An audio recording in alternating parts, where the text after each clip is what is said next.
Hello, hello, hello. How do you do, everyone? Welcome to Late Night with Ehon, the greatest show on all of the internet, where we talk about whatever the fuck I want to talk about. Hope everyone out there is doing well tonight. Hope everyone is having a great, what is it, Saturday? Jesus Christ. Week flies by, doesn't it? Anyway, welcome to it. We got some new guests on the panel tonight, so there's some introductions in order, and we'll see where the chat goes tonight. If you guys watched last week's show, you guys remember Corey number 2. Because Corey number 1's not even here right now. What's going on, Corey? How's it going, man? Good, man. How's it going? I'm doing well. You know, we had some good chats, before the stream, and it was nice to have met you, and you guys are all chill, and you got like a whole gun community, and it's nice to just meet more people and get more minds together and share new knowledge. There's always something new to share with the fellow audience and everybody out there, because we talk about John, especially St. John, who's going to introduce himself later. Him and I think we're on a similar page. We like to share a lot of deep, dark, occult, natural law type of powerful, empowering information. No, I'm just kidding. More so just information that is kept from the public and information that has to deal with human psychology and how the universe operates on the mental causation plane and how that leads into the physical effects that we see in today's world. So we're not just looking at politics, but really what causes all the problems in the world from a mental point of view and a moral point of view. So thank you. I appreciate it. Nice. Well, thank you for coming. We've got Apix. How do you say that? Apix. Okay. How's it going, man? As opposed to a broke. Yeah, I'm good, man. Hello. Nerd programmer for a long time, producer occasionally. Big group of friends, and I'm sitting here talking with them. Nice, man. Welcome to it. Xanatos, as always, how do you do, good sir? Xanatos is muted. St. John, how's it going, bro? How's it going, guys? It's nice to be a part of this panel tonight. Right on. Appreciate you showing up. Yeah, my name's St. John. I'm in recovery of my life, our lives. I have a website. It's called thelostprinciple.com. PLE, the correct spelling of the word principle. It's used as it's used in this situation. I'm along the lines with Mike. I'm always striving for, better technology. I'm also striving like Corey with the nature is the answer. All along those kind of lines. So it's nice to be here, guys. Nice. We got a wild never enough ammo just entered the chat. What's up, bitch? How you doing, man? Everyone else is like, oh, I'm and he just fuck you. Yeah. I'm just gonna come in and drop all the bitches and penises and all that shit. And then just leave. That's what and you do. leave, yeah. Just shove the penis in, and that's about it. That's how you have to do it. Sometimes. And Ohio, how you doing? Yeah, I've had better weeks. I smacked my face into a door jam the other day by accident. That's because she had to tell you twice. No, it was like 4 o'clock in the morning in total darkness, and I apparently walked right into the fucking side of it because of the way my house is set up. Your hallways aren't wide enough? Is that what you're saying? No, it was literally they had to build the back 2 bedrooms onto the house years ago, and the way that the door is affixed, it's like off center, and I didn't realize I was right there, and it like hit me right in the side of the left eye, basically. Well, better your eye than your nuts. Oh shit! Corey said that his link's not working. I'll send it again. That's why he's not here. You're trying to keep the redheaded people out, aren't you? Yeah, they don't have a soul, so that's what it is. Fair enough. You know how it Can't is. blame me for that.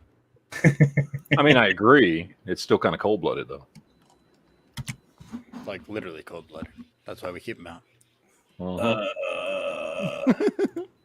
Oh yeah, because I see why it wasn't working. That one should work. Okay, cool. Anyway, I thought we would talk about Nick Rekieta real quick because he's killing it on Rumble right now. Jesus Christ, have you seen these streams this motherfucker's doing? Getting like 26,000 fucking live viewers at one time. Yeah, no, and the next day, nobody was paying attention. He had 21K, like just doing a regular like law stream, man. And we got the bishop over here. Yeah, I'm trying to, be the bishop of that chat would be nice, but Bro, we got to get off of YouTube. What are we doing? Like, might as well go over to Rumble. No, that's the goal, right? I mean, obviously to simulcasting for sure. Odyssey does make it really easy, I think. I don't know if you guys have tried it. Have you tried this at all, Honda? Like Not an set up Odyssey. No, I've done a apparently little it's bit like on. payments, like sync it, and it'll, like, I've done a little just bit on auto BitChute. capture all your YouTube stuff, which that's a pretty. I think Rumble just set that up actually.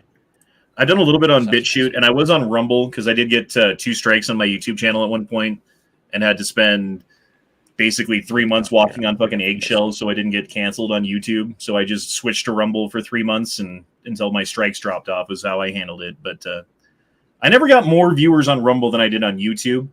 Ricada is getting 5 times as many fucking viewers on Rumble as he did on YouTube. So that makes me think like YouTube's doing all their little algorithm bullshit to hold people down like they do, and they always want to control the conversation. And I don't know, there's like that whole you don't know what you can say and don't know what you can't say. So there's a lot of things that you could probably say that you don't end up talking about because you don't want to get in trouble, you don't want to fucking do the thing. Exactly, dude. And that's something that does get kind of tiresome on YouTube. I know I've gotten pretty good at getting a strike and then writing them a very well-worded letter that says, like, fuck you, get rid of my strike, and then they do it. So that's happened 3 times now that I've gotten a strike reversed. I've gotten 7 fucking strikes on YouTube now. It's because the ones you're late have just been over fucking bullshit. Bullshit, like, hey, I showed a car accident. Hey, we talked about COVID. Hey, it's just stupid stuff. It's not like I'm like intentionally trying to be that guy, but YouTube. But if it exists on YouTube somewhere else and they're only fucking striking you or a few people, then it's selective fucking doling out the strikes. For sure, man. For sure. I think a certain amount of it's got to be people reporting you. I don't know if I've had some people who were like anti-Honda in the past, probably. But oh yeah, in the past, it makes you more of a target, right? If you're reported, because obviously then something has to scan you or look at your stuff. So whether it's AI or some person, probably AI.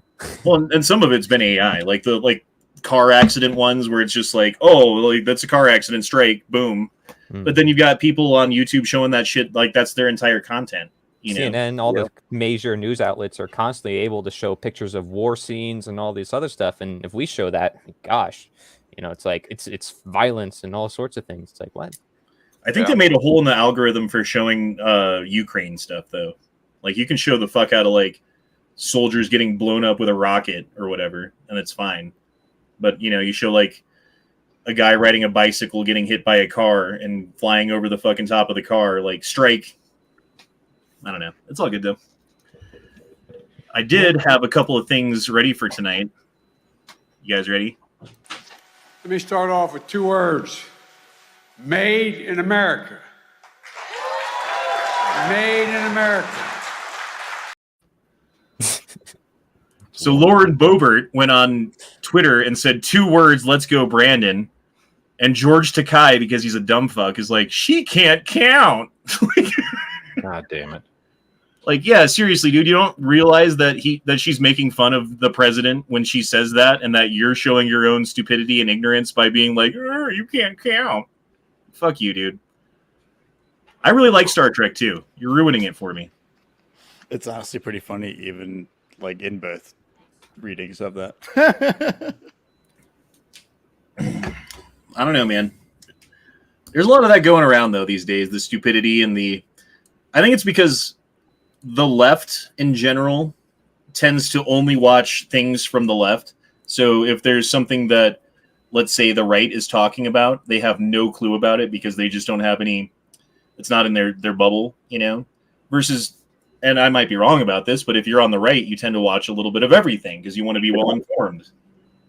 At least that's my take on it. I don't know. What do you guys think? I think that's wrong. I think you're wrong. No, I don't think people on the right pay any more attention than people on the left do. I don't They think it just pay matters. attention to different things. And obviously, coming from my perspective, as you would know, I don't think it really matters. It depends on the individual. For me to group people up and to say, well, everybody that tends to think this way tends to think that way. It's like, well, that's how you kind of cause problems within itself. It comes down to the individual, right? And their psyche, if they're open-minded or closed-minded to different information. But yeah, do we see it more on certain political sides? Possibly. But what if we look 20 years ago? the typical leftist was different from the That's very true. typical leftist today. So it's like it's always going to be changing. So if I say these words right now and I say, oh yeah, the left is doing this, well, 20 years from now, what I just said is basically off the record unless they know exactly the history that took place then and there, which by the way is hard to also detail because of all the propaganda and history. I would say that 1 year from now, because in both cases, as I think they were both saying, basically nobody fucking pays attention to any of this shit.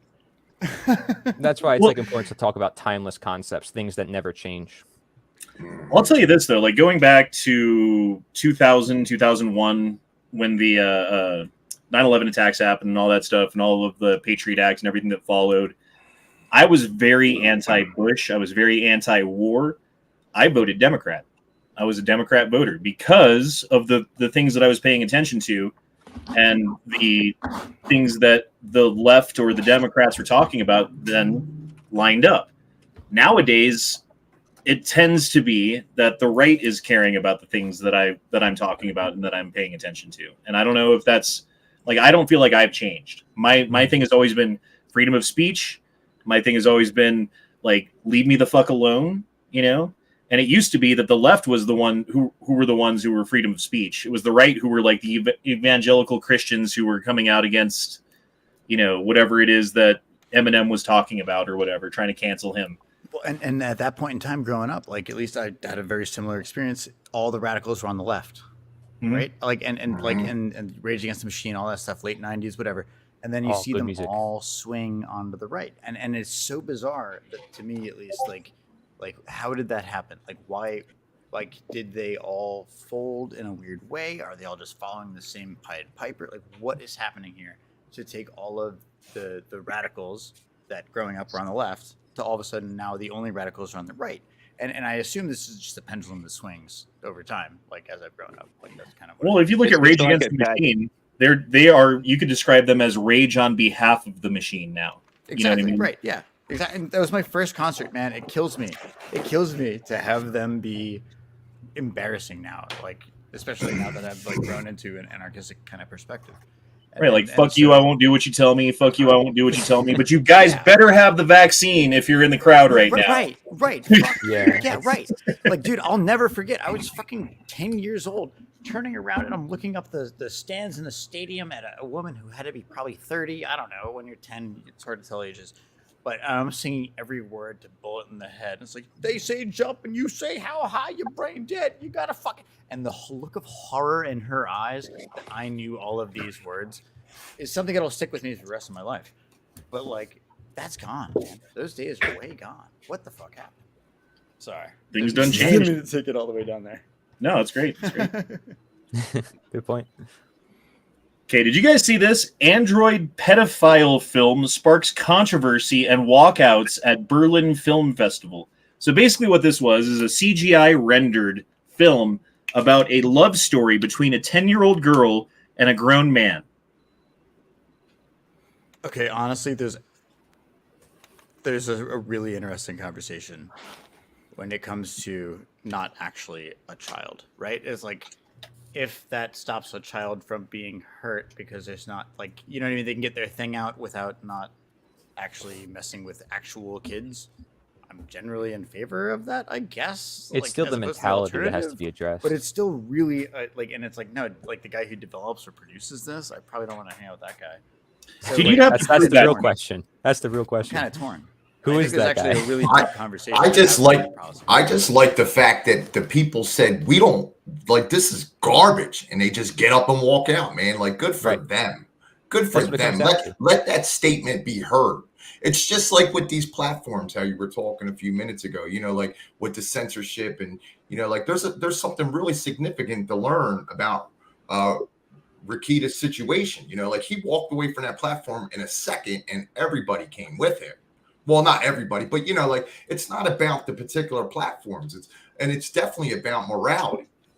You know, if people feel like their morality is being, you know, attacked, they need to stand up and walk out. They need to take care of, you know, things that people just don't place care into. Like, you know, everybody could sit around and watch something horrific happen, right? But to actually stand up and do something about it, I mean, from what I see generally with your content, You know, like this is what you do. You talk about freedom. You talk about preserving the rights, right? Like the only thing, like I say this all the time, and I don't want to take everybody hostage with this, but I will say this. The only reason we wrote those rights down that day was for the ones that didn't know. We don't need them written down.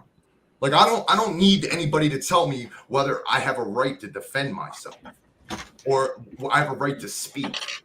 Like these are things that I'm going to do with or without your permission, or whether you voted for it or against it. Right. Just grabbing my emotional support AR-15 while you're talking about that. Right. Makes me feel a lot better. And hold on to it because it's important. It's important. That you holding that gun is just as symbolic and significant as those people standing up and walking out of that movie theater. Good for them. I will say this though. You were talking about like, hey, if this prevents people from like actually going out and acting on their impulses to fuck a kid or whatever, you'd have to show me some proof of that before I'd be okay with shit like this. Well, of course, it's not a justification. I'm with you. Right? It shouldn't be a justification for anything like that. Just because that's the case. And the obvious like counter is like, well, but it could lead more people into it, and so right. I see that too. But like, there's like, but that's like, I don't know, like, but if there was clear evidence, I think I'm generally in favor of kids not getting hurt. You know what I mean? Like I guess I don't know how to feel about this guy, and that's why I'm saying I think it's actually like a deep, like difficult conversation to have about the whole thing, and I don't really fucking know. I always side I always side with the kids. You know, like if it's down to it makes you a little bit uncomfortable, or it makes the kid a little bit uncomfortable, fuck you. You know what I mean? Be uncomfortable. Yeah, you the deal with it. To have like they can't speak for themselves. They need protection. They're not old enough. Be able to be kids. Yeah, they're not old enough to like be able to make these decisions for themselves necessarily. And I think it's up to society in general to step up and say like, no, we're not going there. You know, you got to protect them, and and what that means different things to different people. But like in general, if you want to protect kids, I'm on your side. Speaking of my emotional support AR-15, that is the very scope that I have on top of here that I paid significantly more money than that for, with the same exact mount, I think, at least close to it. Yeah. If you need one, there's a link. Check out my Discord, my Twitter. You'll find it. Oh my gosh. Shameless plug. Hey, I don't make any money off of that. Honestly, I don't. Oh, really? Actually, Mr. Guns and Gear makes money off of that. So fuck you, Mr. Guns and Gear. You're welcome. So what's the furthest target you hit with it so far? Oh, I mean, I shoot it maybe 100 yards. Honestly, I don't fucking. Okay. I'm not long distance shooter. That's a good distance. It's a 1-6. It's not a long distance scope. I mean, it's more for CQB. I was gonna say that's not hip fire distance, at least. Yeah. I found this. This was interesting. November 12th, 1833. There was a meteor shower so intense that it was possible to see 100,000 meteors crossing the sky every hour. At that time, it was thought it was the end of the world. So much so that it inspired this woodcut by Adolf Volmy. I don't know who that is, but check that out, dude. Cool. There are many woodcuts from the Scandinavian countries of that event that have like crazy stars with like faces and shit in the sky. It's like, and they thought like all of like Denmark was lighting up. Yeah. It's like a whole thing. I wonder if that's a remnant of the Torrid meteor stream. If you guys know what that is. Okay, so no, it honestly might be. That sounds super familiar. Uh-oh. Robot beep boop beep. Someone just died. The Torrid meteor stream. What is that? That is thought to be what ended the Ice Age 12,800 years ago. Was a giant comet or meteor came into the inner solar system, broke up, hit the Earth, did a bunch of stuff to our planet at that time, right? That caused potentially the Great Flood, that caused potentially the end of the Ice Age, that caused potentially the end of civilizations that were around 12,000 years ago. And the Ice Age that we're still coming out of, which ostensibly might mean it might continue to warm up because we're still coming out of an Ice Age. Interesting how that works. Well, we're coming out of a mini Ice Age that was around the Middle Ages. Anyway, that's a whole different thing. So Graham Hancock and Randall Carlson, I think are their names, we talked about this on Joe Rogan a while back. Yep. And the torrid meteor stream is thought to be the remnants of that comet that came through that's still in orbit around the sun that we passed through. And I think it's the end of October is when it happens. So I think the date on this might be a little bit off because it's November 12th. But that's pretty close to the end of October. I don't know. Just like a little fucking side thing there. I thought that was interesting. It's fun. Yeah, you'll still see a meteor shower at the end of October every year, and that's the remnants of that. Huh. Gabriel Assange. Free my dad. Yeah, free him. You fucking corrupt governments. Wait, is Corey in the chat? Do we still have to show his shit on stream? Sorry.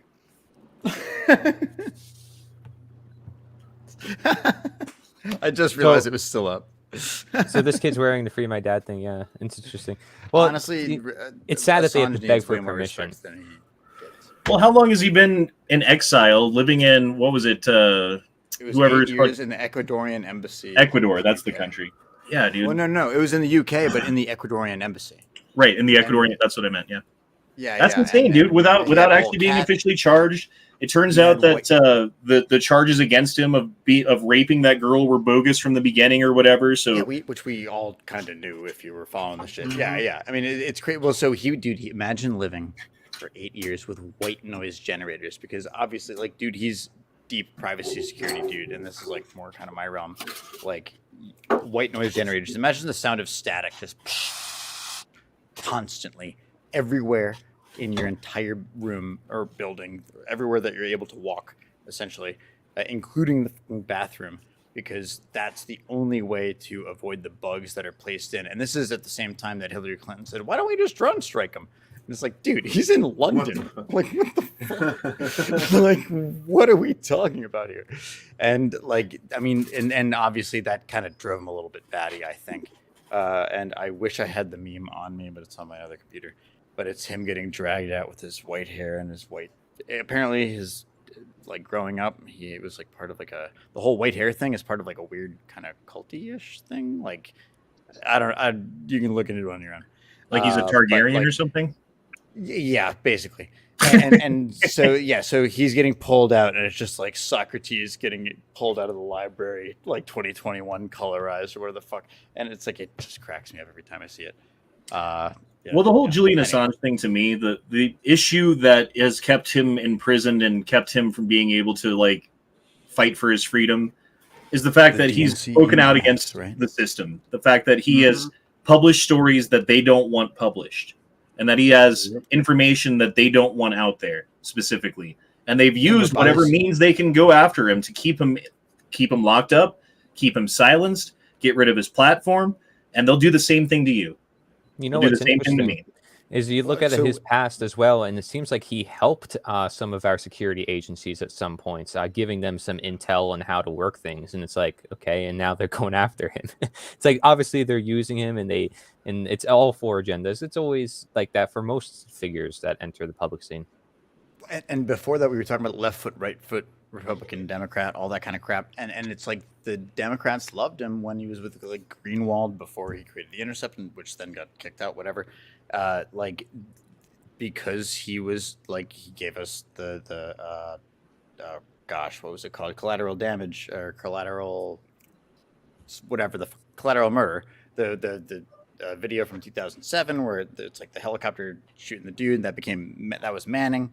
And then you take that even further, and I mean, he's deep cypherpunk status, like in terms of the crypto shit that became crypto as we know it now. But crypto comes from cryptography and whatever math stuff, not just like shit coins.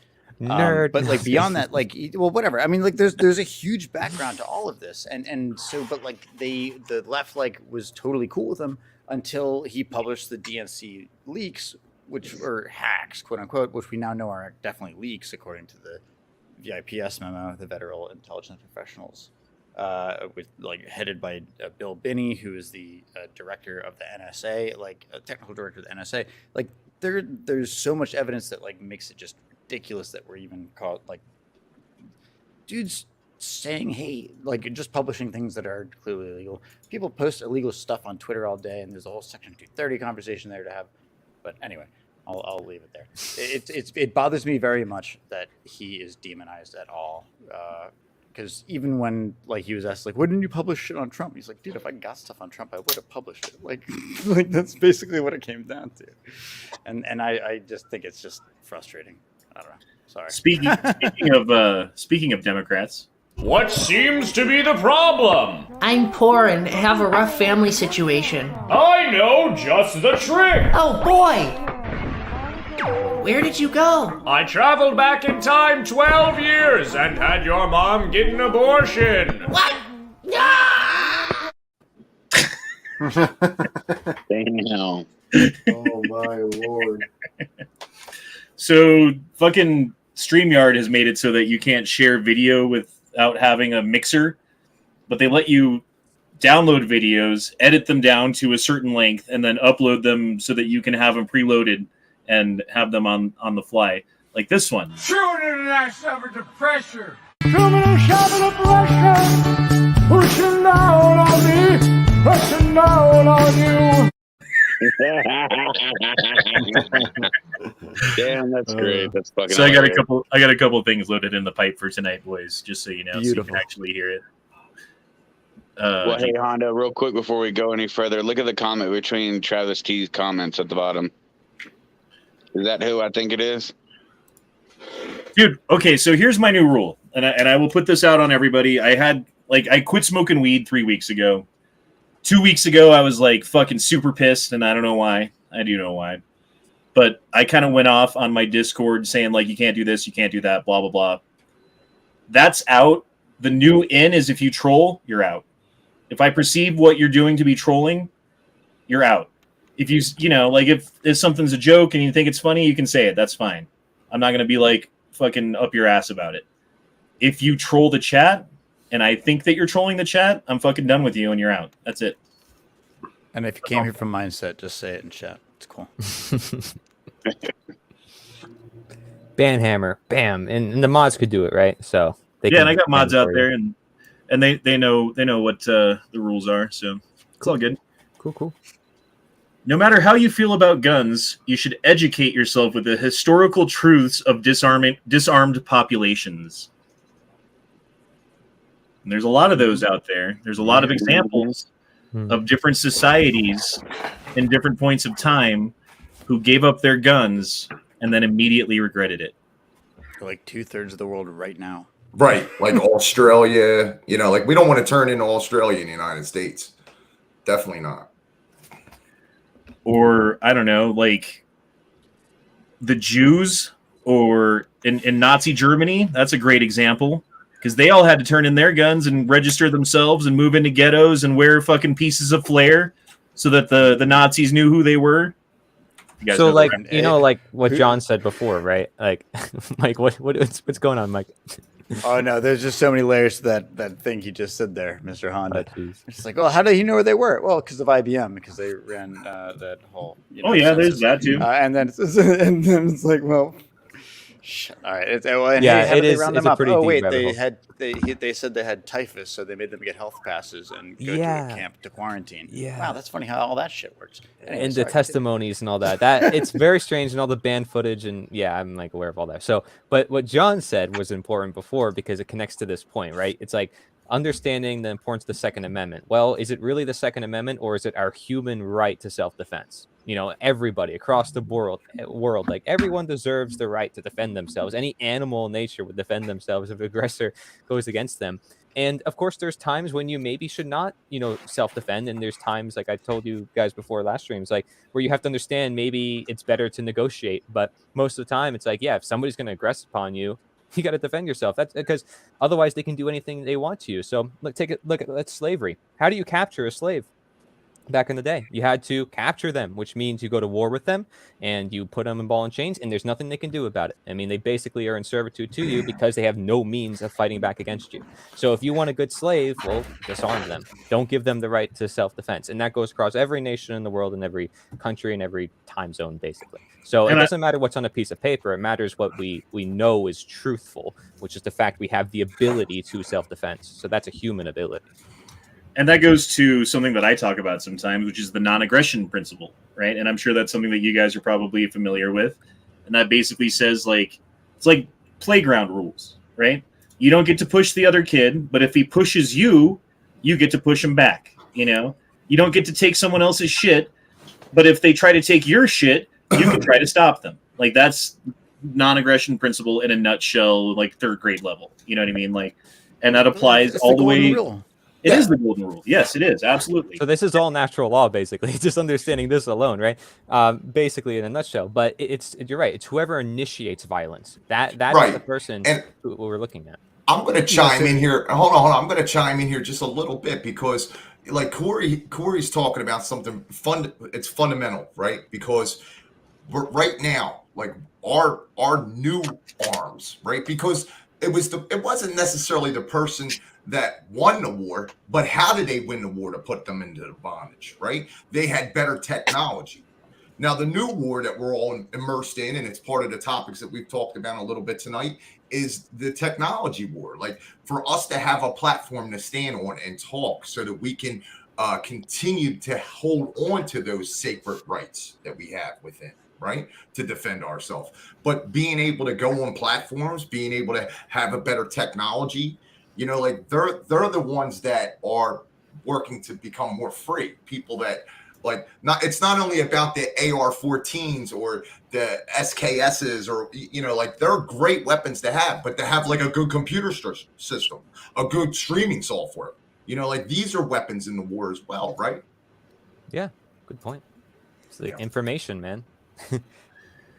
I mean, dude, it is difficult though when the biggest kid on the block, Google, Alphabet, YouTube, whatever you want to call it, even Twitter, right, has basically monopolized the space to the point where anyone else gets too big, they've got the money to buy them out. Anyone else gets too big, they can use their money to go after them. They can use the banks to go after them. They can use their advertisers to go after them and destroy their competition so that they can continue to have that monopoly.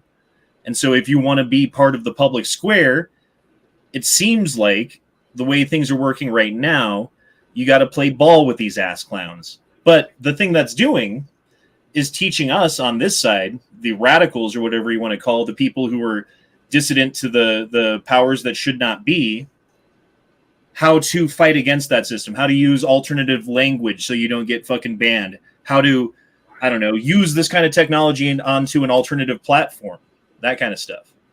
And if and when the barrel of the state turns against the people who currently support it, is turned on them, they won't know what to do because they haven't been playing that game.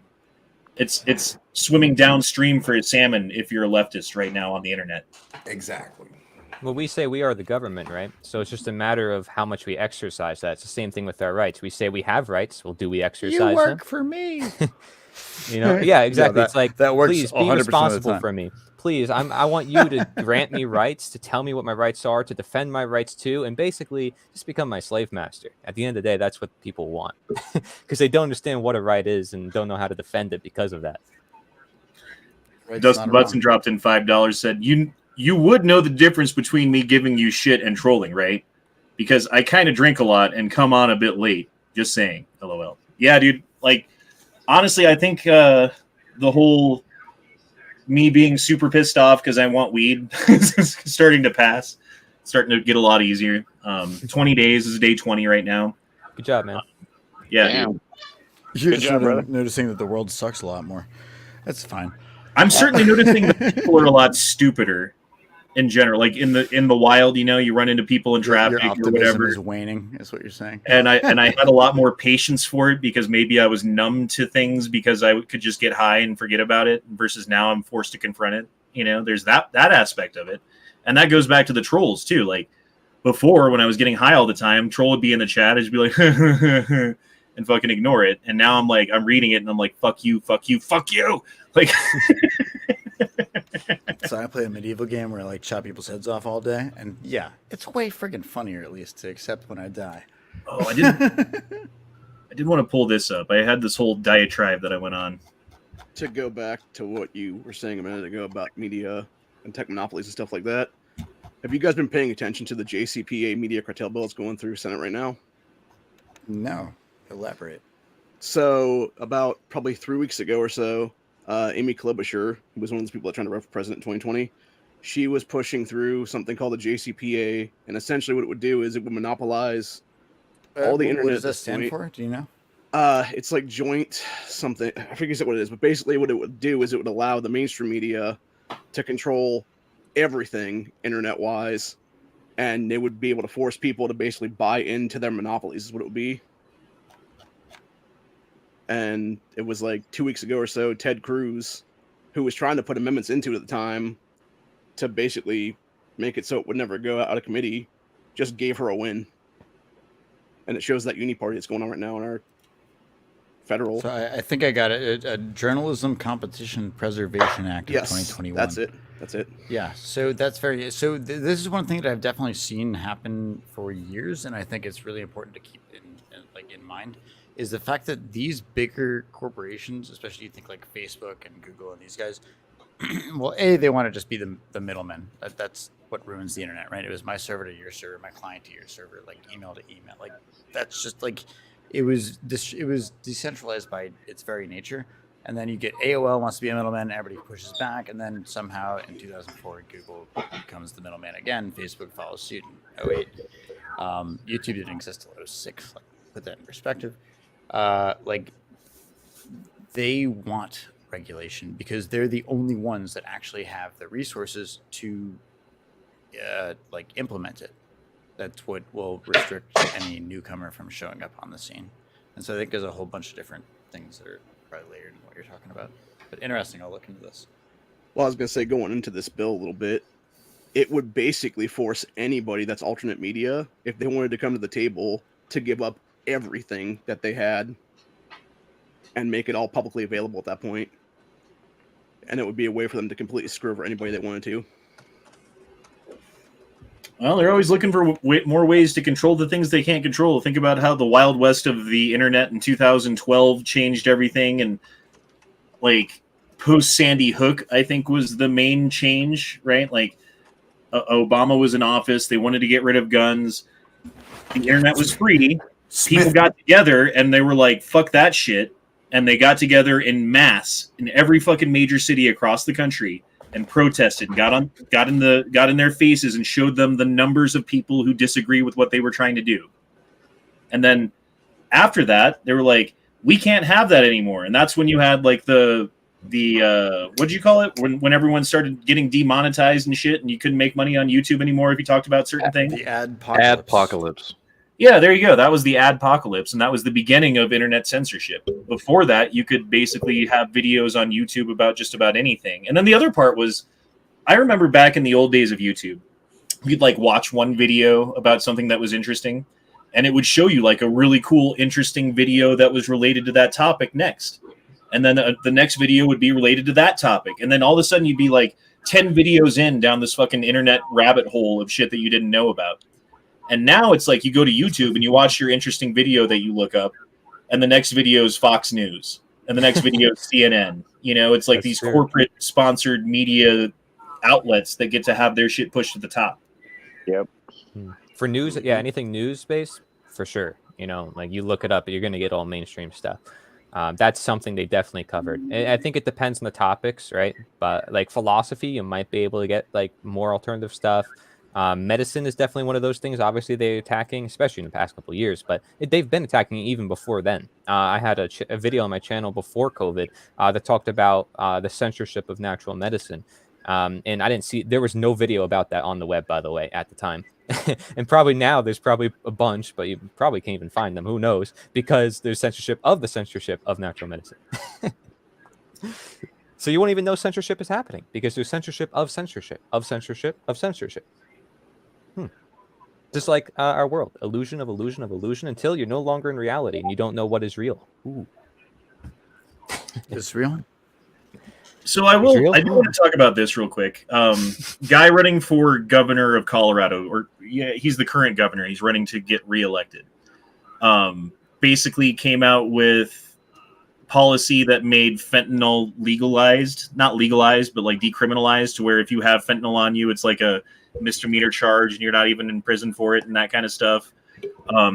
made it so that you can steal a car that's worth $2,000 or less and you don't get prosecuted. They just kind of say, oh, it sucks to have a $2,000 car, I guess. So like you have... Hold on, what car is worth $2,000 nowadays? Yeah, basically nothing. Like the poor, this affects the poorest people the most, right? Like if you can just have like the shittiest car and it barely gets you around and someone steals it and the cops are like, I don't care. Like that's who it's affecting. So Colorado has one of the highest auto thefts in the entire country per capita. We have some of the highest fentanyl deaths in the country per capita. We have a lot of like worst problems in the country because of the decisions that this guy has made. I guess if you're going to do it from the middle. Kind of makes sense from the outside perspective, I guess. And so people are arguing back and forth, and I wrote all of this, and I did want to kind of read it real quick. It's funny to me, the people commenting below who leave clown faces or laughing faces or say cult or whatever. No arguments, no logic, no data, and Ukraine flags. They say we're in a cult because they are told to. Clown faces because they have no argument. Same with the laughing faces. No data because it shows that they're wrong, or at least they have some explaining to do. No logic because it would break their brain to have that much cognitive dissonance. And the Ukraine flags are only because they want a virtue signal. The real reason is because they are, for lack of a better term, in a cult. They say we are in a cult, but this is nothing but projection. There's a trope on the left, written down by Saul Alinsky in Rules for Radicals. Accuse your opponent of what you're doing to create confusion and inculcate voters against evidence of your own guilt. They say we're in a cult, then laugh when we point out the cult that they're actually in. They call us Nazis while doing Nazi-like shit. I hope you guys read this till the end and make a logical argument. Blah, blah, blah. That's the end of it. What do you guys think about that? Like, is there a certain level of cognitive dissonance that seems to be on one side of the argument that's not on the other? Is there some level of, I don't know, like projection that seems to happen that one side of the argument continually does that is not reciprocated by the other? Yes, there is cognitive dissonance on one side compared to the other. And I don't think, I think maybe we're on the same page with that. Maybe some people who are watching would disagree, and I'd be open to hearing their thoughts. But at least from my point of view, the issue with taking a side leaves you open for cognitive dissonance basically by default. That's the issue. And I'm not saying that you should say, okay, well, I'm going to not pick sides here, but you have to recognize like these sides are fighting against each other. They're basically built to fight against each other. And these people are looking for trouble. Half the time, if they're projecting, they're looking for attention. They don't even necessarily are looking to be right. They don't even know what it means to be right, what freedom is, what a right is. Again, they can't even define those concepts. They don't even get into a philosophical conversation. People probably don't even ask them those questions. They ask them, well, what is your platform? Oh, what do you stand for? Oh, do you fight against this? Do you fight against that? Oh, I'm for everybody. And it's like the typical political agenda, just like NPC. I'm going to read the teleprompter and tell you like the news media. And that's why people don't like it, because it's not human.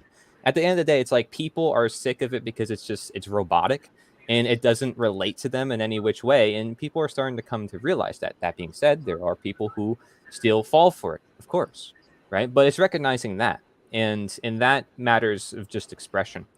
So I liked your response. It was logical. It was concise, and you weren't like attacking them. Because I think a lot of people may say, yeah, they're bad for those views and for saying, but you're not like coming at it from like, oh, well, you're wrong, blah, blah, blah. Because that's counterintuitive, right, to what you're trying to prove. You're saying they're wrong, and here's the reasons why. They're not, like I said, willing to get into a logical foundation. They're not willing to get into philosophy.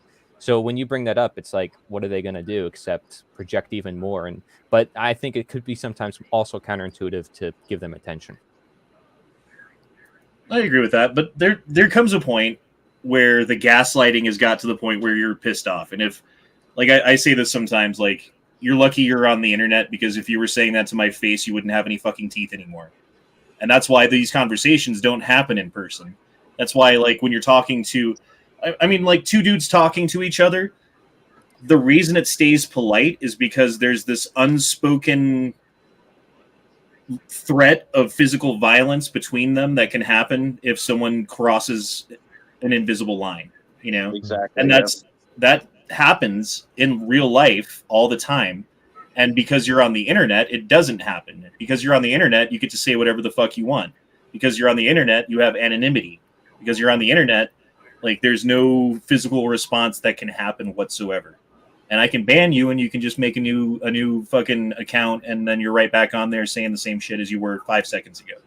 So there's really no consequences to the things that you do online, like there is in physical reality. So a lot of these conversations and these back and forths that happen between people, they're not even real because of the format that they're taking place in, if that makes sense. And I think that's probably part of the problem, coming from a very philosophical point of view, because it only wraps us more into an illusion. But nonetheless, I agree with you. Nice. Check out Jupiter, man. This is a cool picture. What are you showing here? What the fuck is this? I tried to provide some nice footage. So this is a tilt shift time lapse, and tilt shift photography is very interesting because it bends the top and the bottom of the lens, so it makes everything look like it's like micro or like tiny people. It's like tiny real reality. Like, it's really cool. I don't know. It's like a macro lens, but like from a perspective that's further than that. Everything looks fake. Yeah, right. But it's real. And that's what's so crazy. And I fucking love it, dude. I would just, like, if I had a projector, just blast this stuff constantly. It's great. That's cool, man. That's cool. It just makes you feel good. Well, and we're talking about people in the real world. And so I thought it was relevant. Nice. Never knew that existed. That's pretty funny. So yeah, look up tilt shift time lapses. This particular channel is Little Big World, and they're awesome. Very cool. Yeah. All right, here's 4K, the closest up picture that has ever been taken of Jupiter. Check this out. Oh wow. Yeah, dude. Dude, that's wicked. You know what that looks that's like. really cool. Makes me want to go to space. Like, when are we going to get Star Trek, man? When am I going to get my fucking transporter and my Warp 9 and all that shit? I don't know if it's real, but it is real. How do we know? Real. I doubt it. NASA's been lying to everyone since their conception. I think this takes us back to what we were just talking about though before with the Smith-Month Act. You know, like, we don't know what's real and what's not real. I mean, yeah, I'm pretty confident I do. It's a lot of it's questionable because like, they have the right because we gave them the ability to lie to us. They can lie to us. So that's something that, I thought you were going to say Afix. I thought you were going to say that it was the AI generated photo. It could be that too. No, dude, no. 01, dude, if you watch the actual films and DVDs didn't even exist. Like, if you watched that stuff back in the day, like, you knew, like, it was not, like, they didn't have the quality. Like, honestly, they just couldn't do it, even if they wanted to.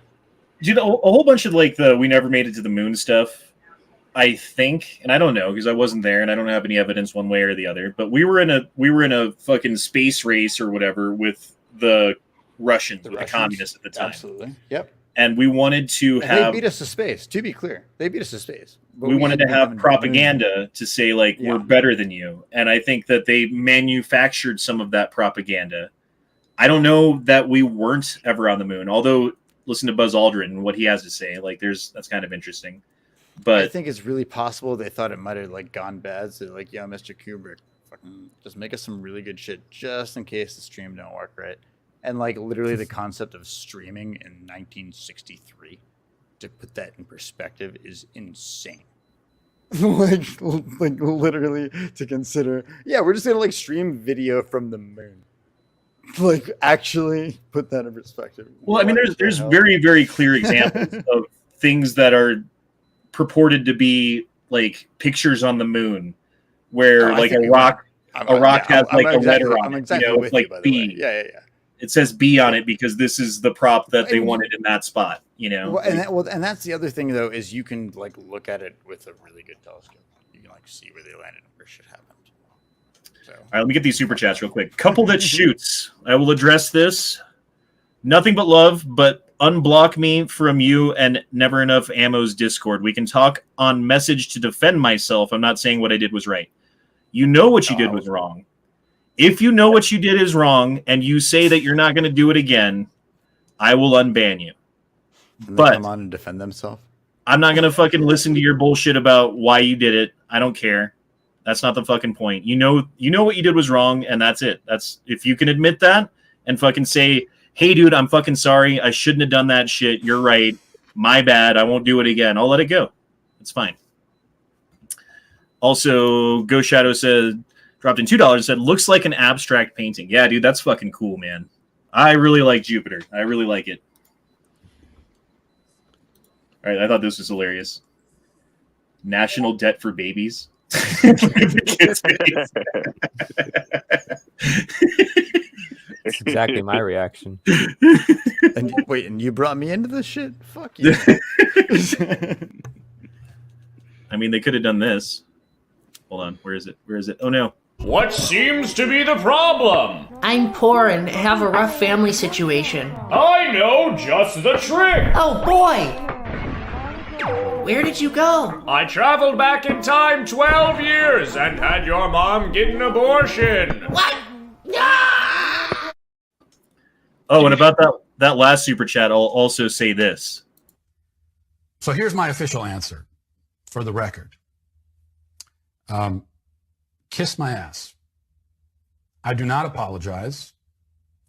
In fact, by all rights, you sick freaks should be the ones apologizing to me for lying and defaming me. There you go. Yeah, that's pretty on point right there. Yep. No, it goes for like another 10 minutes of being on point. Yeah, it seriously does. It's just that it's relevant to what happened, what I know Honda's referring to about that last super chat. So, yeah. Oh shit! There's a bunch of stuff in the private chat. What are you guys talking about over there? Wait, there's people chatting somewhere I don't know. Yeah, the private chat. Okay, so here's a video that I had to download and put on the preload so that we could watch it. So you guys won't be able to talk for about 2 minutes while this is going on, because if I just play it and then I can't. I already look at the Twitter profile. Capitalist Pigs. What an interesting Twitter name. I gotta find the right clip though, because I got like 10 of these things. Hold on. Oh wait, it's a separate clip. Okay. Well, I have it preloaded so that we can watch it. Here it is. Like every other industry in the United States, it has to be regulated. If you don't regulate it... But who regulates it? The government. Do you trust the government to regulate the internet? Absolutely. You trust the people that got us into the Iraq war under false pretenses to regulate the internet?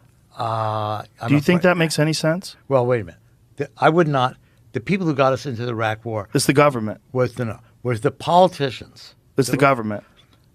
In the end, yes, it's the government. But who else is going to regulate? But if they're going to be in power and they're regulating the internet, they're going to regulate the internet in a way that suits their best interests. The same way they do with the banking industry, the same way they do with the environment, the same way they do with energy, the same way they do with everything. What represents their interests? There's you're talking about so much money involved in disseminating information in a very particular way. The richest companies in the world right now are the internet companies. Are rich beyond belief. Yeah, but it's a disruptive thing that has never existed before. I think it exists, and I think where we're at is where we're at. I think we need to move forward collectively as a country with an ethic that respects truth and that appreciates opinions and reality and an understanding of things that's not necessarily possible with corporate interest involved in the dissemination of information. But there's no way to do that except through the government. There's no way that you can do that except through the government. Why is that? Human nature is not going to change. But the government's not going to change either. But the government is capable of change. Okay, look, the government regulates, for example, the food supply, or it can regulate. Let's take the food supply. Yeah, the Department of Agriculture. Why have they let glyphosate infestate all of our foods? Let's take one thing. Yeah, but that's a problem. That's the government regulating. Well, then we better get better politicians in them to appoint better people. I mean, it's not again. Don't let the perfect be the enemy of the good. Right. Okay. So, let's take the SEC or take the Food and Drug Administration, which regulates big pharma. On the one hand, we've got a very safe supply of drugs in this country. You know, safe. They're drugs are tested. Drugs? Seriously, dude. Like, he just gets picked apart left and right. Like, well, I mean, they should be able to regulate it because who else can? Because they're the government. Yeah, but they're the ones who lied us into the Iraq war. They're the ones who lied to us about so much shit. Why would you trust them? Well, what about the food supply? Okay, what about Monsanto? What about glyphosate? Okay, what about the drug industry? Okay, what about fentanyl, you fucking fuck? And these are the people, this is traditional media. That guy's from Rolling Stone magazine. I think we should just let them tell us how much a piece of bread should cost. Because I was pretty sure that, like, when you make the price of bread more than the actual cost to make the bread, we'll definitely have a lot more bread. So like, this is similar to the gun thing we talked about before, right? Like, oh, well, who will take the guns? The government. Do you trust the government? It's like, yeah, okay. That kills me. That's a great clip. It's and High Impact Flicks did this on the street with people, where he interviewed and asked that specific question, and everybody just got stunted the minute he said, well, do you trust the government? After they said, yeah, I want the government to take the guns. It's like, they don't even follow their own. Again, no one is questioning the philosophy of morality of the situation. It happens everywhere. And what's really interesting during that clip is when, he made this like moral justification. Like, so there was one part I'm trying to remember, talking about, oh yeah, he says human nature can't change, but governments can.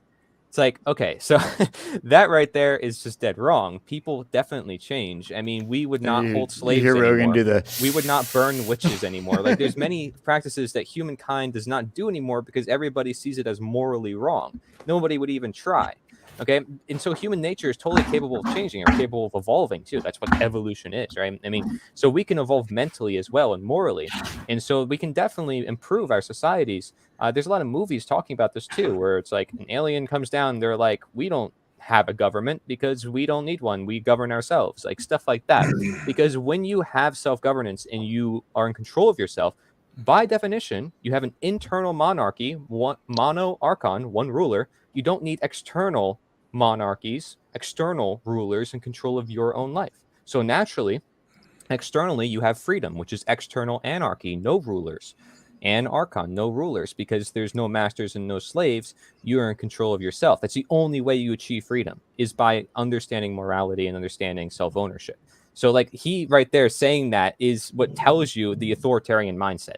Like, yeah, human nature can't change, but governments can. Therefore, we must put all our resources and all our efforts into the governments and into the politicians, and not in changing the minds and hearts of human beings. Well, if that was the case, then slavery would have never ended. I agree with you. And I think to add to that point, and again, you were talking about moment in time. You can't say like this, take yourself out of the moment in time and address the issue. But who are the authoritarians right now? What side is the side that's begging for more government control of everything?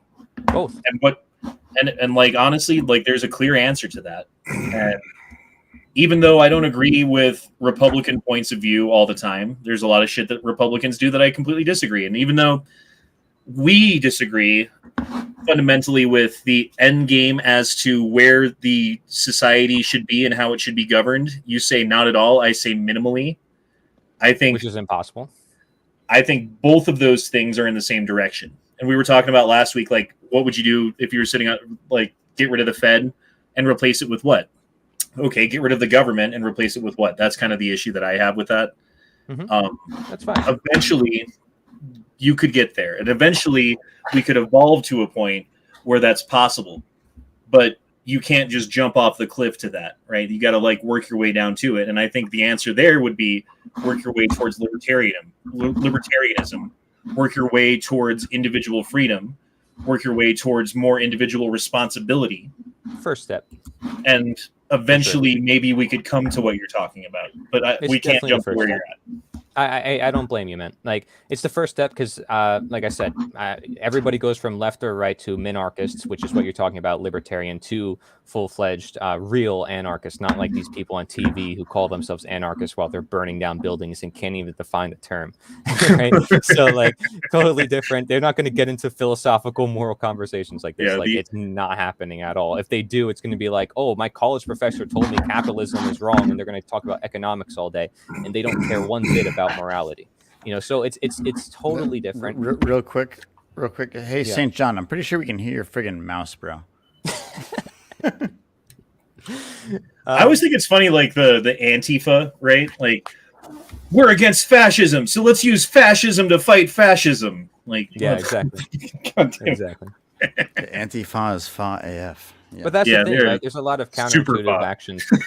For like I can go through all the libertarian arguments, and I actually just interviewed someone today called Man Against the State. Look up his videos. He did animations on how law would work without government, how security firms operate, competition, everything. I mean, it's not hard to figure out. After a while, you realize this is common sense, and people do it all the time. They just create the exception in politics. Or somewhere violence is necessary. It's like, well, if violence is necessary at all, then it's going to grow. And that's why limited government is impossible. And it never worked in history. There's no one example of government only protecting the rights of individuals. Peter Thiel's doing that right now. Like in Louisiana. He's got like a whole patchwork society he's trying to fucking build. He owns like 1,300 police forces. It's insane. The problem, though, that we have, I think, with our society today and transforming into that would be the level of IQ. Right, because you can't have low IQ people in a free society operating within those rules, and we have a lot of people that are pretty low IQ in this country right now. we all need But saying that is not enough, right? And exposing people who are low IQ is not enough. You have to strengthen it morally and mentally, which is why we teach natural law. Like, it's a teaching. It's not an exposing. It's not a, oh, look at this person or this side or that side. It's like, let's look at each individual, their mindset, and why they think the way they think, because that's going to turn into their actions, and those actions are going to turn into the reality. So it's something way deeper, and I encourage everybody, looks into this science, which is ultimately kept hidden from people on purpose. Like, rules are for dumb people. Smart people don't need them, Yeah, man-made. Smart person can figure out why the rule exists. Like, he's not going to like, that's why there's the label on the toaster saying don't put it in the bathtub, right? Smart person's not going to fuck. Is there actually a label on toasters? Is that a thing? Jesus Christ. God damn it. Yeah, I mean, with a hairdryer or whatever. You know what I mean? Like, the hairdryer's got the little fucking... Like, hey, don't take a bath with this. It's like... No, they had to put that on there because some dumb motherfucker was like, I'm going to make some toast in the bath. I was watching a show like last weekend, and it had an advertisement for a company that you could subscribe to that would help you find subscriptions that you don't need anymore. And somebody made a comment. It's like, there's a subscription service to find out what subscriptions you don't need. Zoomers are lost. It's like, it's game over, folks. Like, what the fuck? Well, I still say we should take the warning labels off everything and let nature take its course. Get some Darwinism Sorry, going. I can't tell if you're talking because I still see Dustin's icon there. But I was actually hoping to encourage the dudes who haven't chimed in too much to chat. Well, I mean, if I'm going to get involved with this discussion, man, like, we're talking about the trust of the existing government, right? So, like, I'm 46 years old, man. I've been watching a lot of stuff go down over these years, and I try to pay attention to every aspect of it, right? But when you have a 300-page bill that lands on the desk on, September 13th of, every congressman in the United States of America, like, I just don't understand how people are like, oh yeah, they thoroughly researched, they read, like, they did all. No, they had 4 whole days for 1,200 pages. It's fine. No, you remember Nancy Pelosi saying we got to pass the bill to see what's in it? Yeah, exactly. Fucking stupid. Exactly. And this is what we're talking. Listen, I'm not against a collective consciousness of a collective consensus of citizens of this country or any other country come together in a way that supports systems that make sense. Like, what's the old joke with the one comedian? He says, healthcare is killing people, the government, like, all those different things, like the lawyers aren't, the air isn't safe to breathe, the water isn't fit to drink.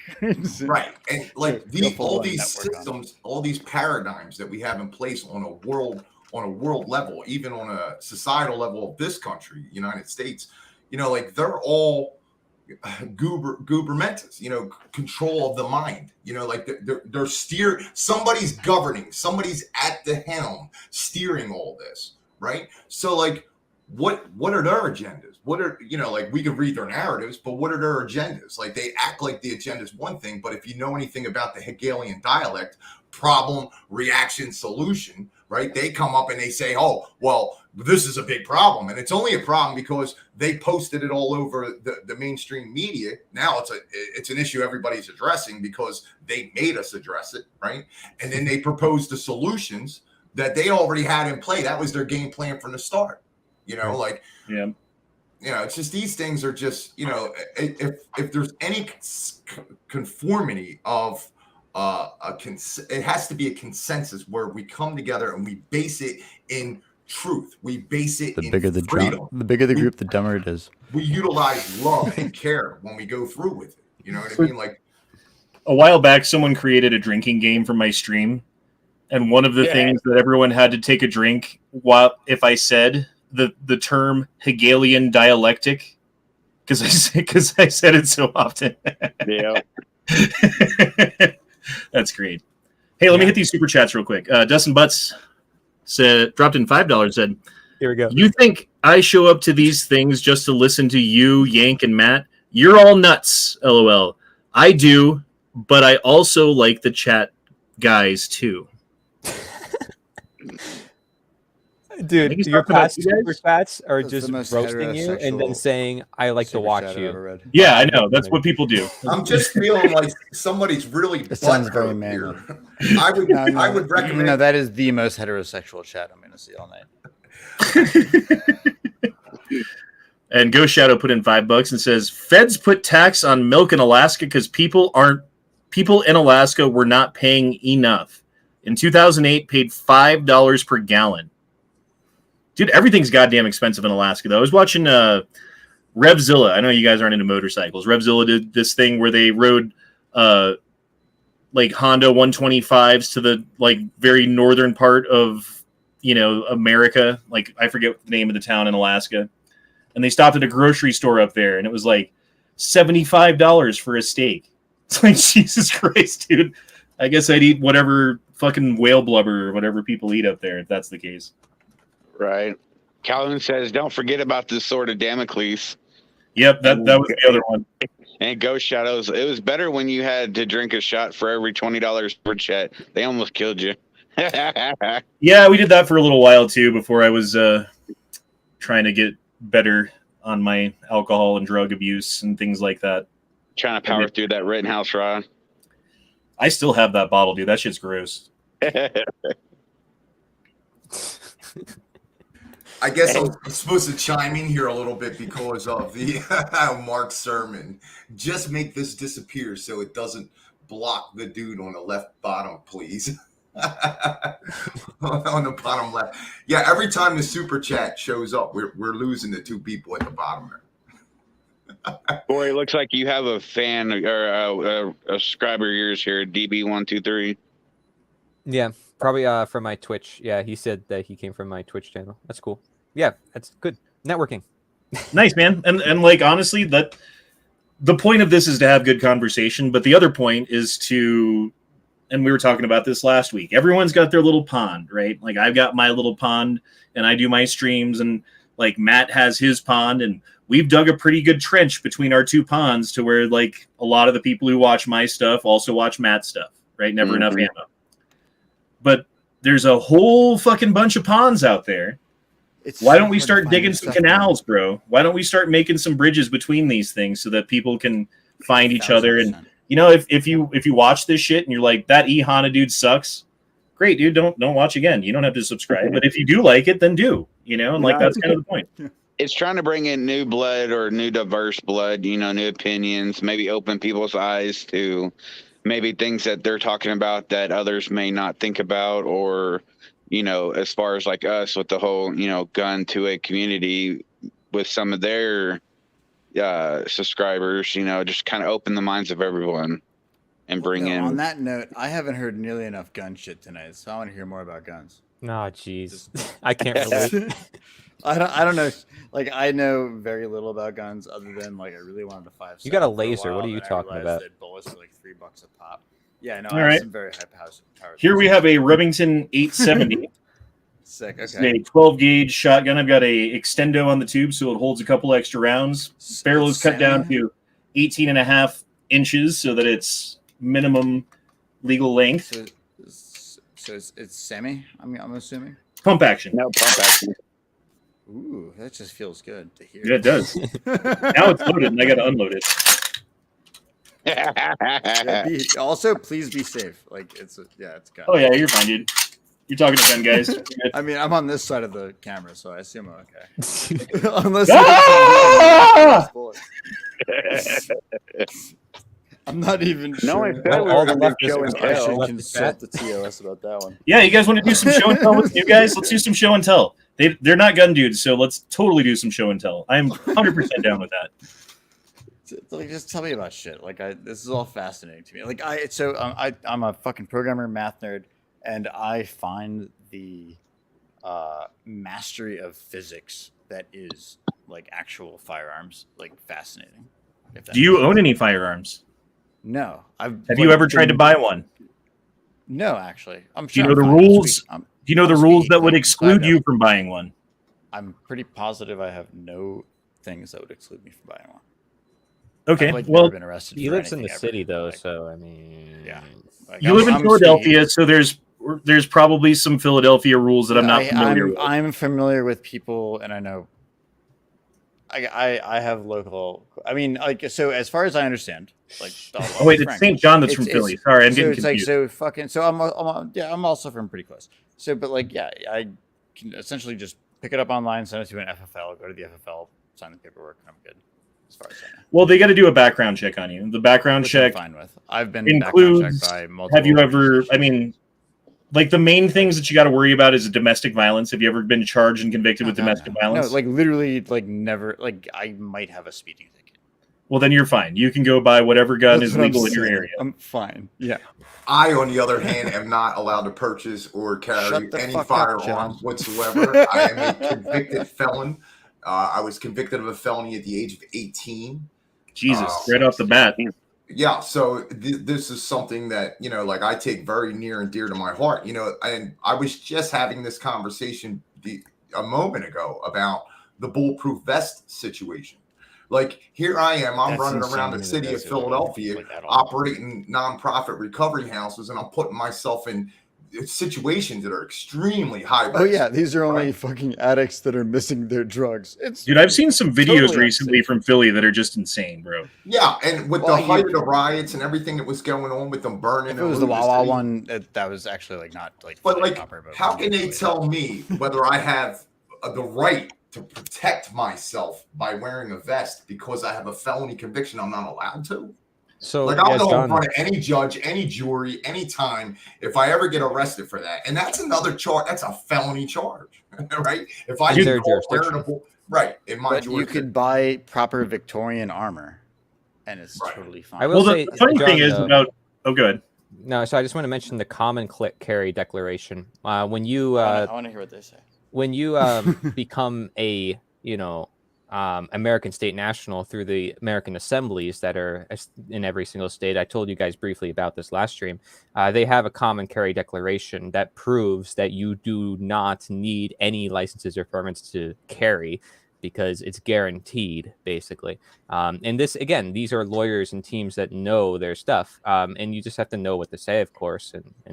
But it's messed up that, yeah, you still have to ask for permission. And by the way, in Pennsylvania, if you smoke weed, you can't own a firearm as well. It's a law they made. It's just absolutely arbitrary. If you get a medical license, you can't also own a firearm, which is like, honestly, just sounds like a straight up violation. Seems well, technically though, if you fill out your 4473, there's a question on there that says, are you addicted to any illegal substance as defined by federal law, which includes like all arbitrary. I know, but like illegal substance, like, okay, right, what in the world is that?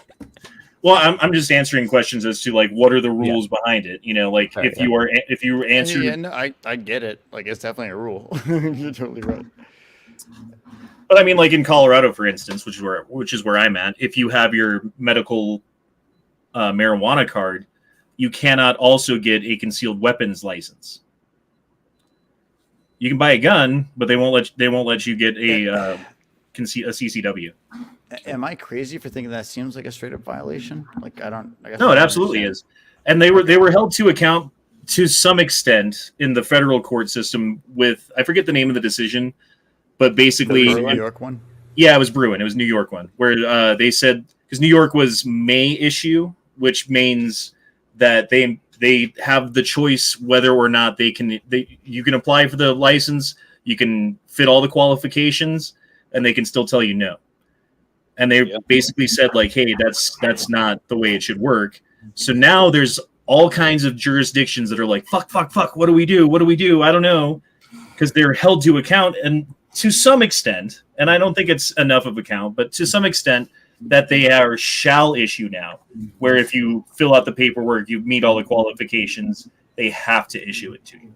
But now they're skirting around that by saying, oh, you can't carry in like Times Square or the park or this place or that place. They're still trying to be restrictive where they can legally. So I think that was kind of the same decision, which was a specialized place specifically about firearms, if I'm correct. I'm not sure. Well, it's funny because there used to be target practice in Central Park, New York. They used to have these little gallery guns that they would bring, and they'd set up targets, and people would fucking have competitions in the middle of the park.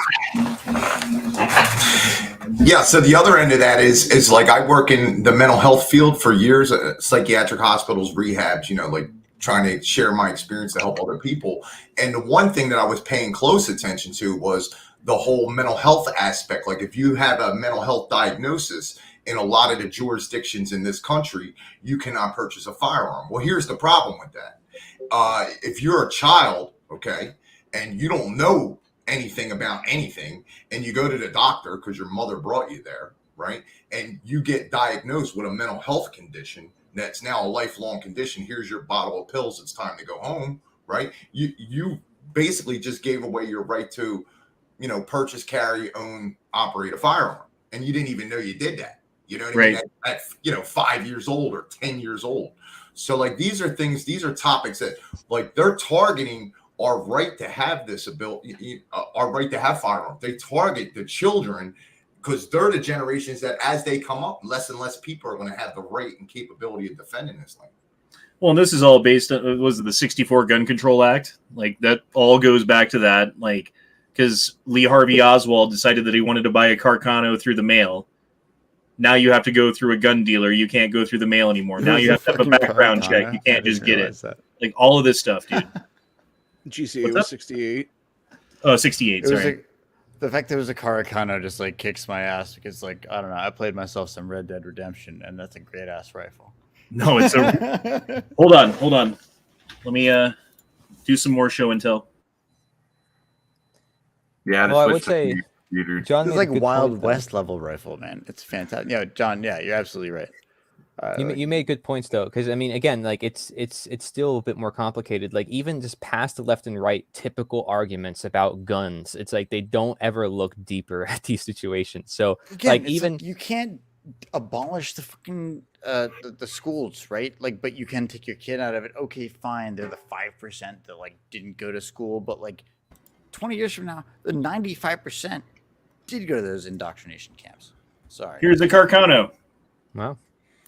These guns that you're pulling out looks like they're from PUBG. Like the game I played at PUBG, and it looks like exactly the guns. Because it's a beautiful rifle, and if you're gonna model one, that's a good one to model.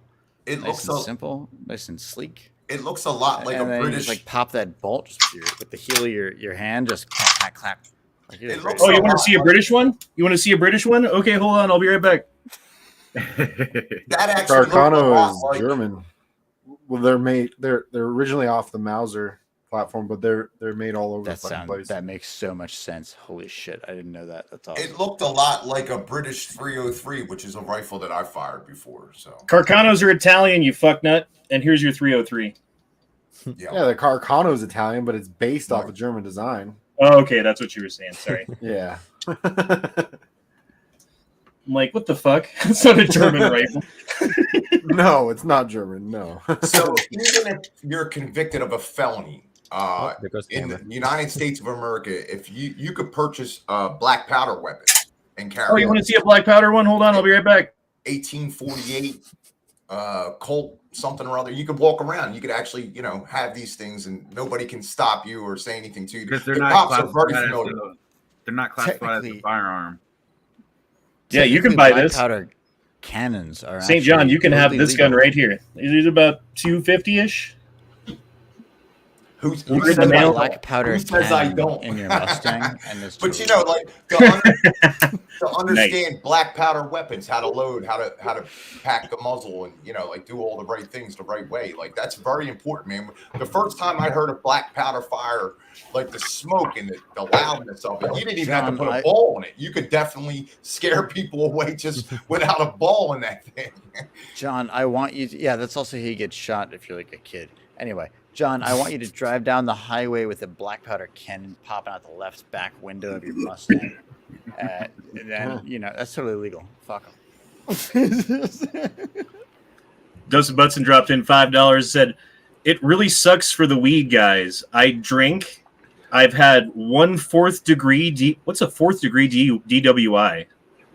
I don't even know what that is." He did it 4 times. Really, really didn't mean it. I'll try to explain that a little bit. And I can get a gun the same day. Who the hell is a stoner gonna shoot? The fridge? No, I got Grubhub, dog.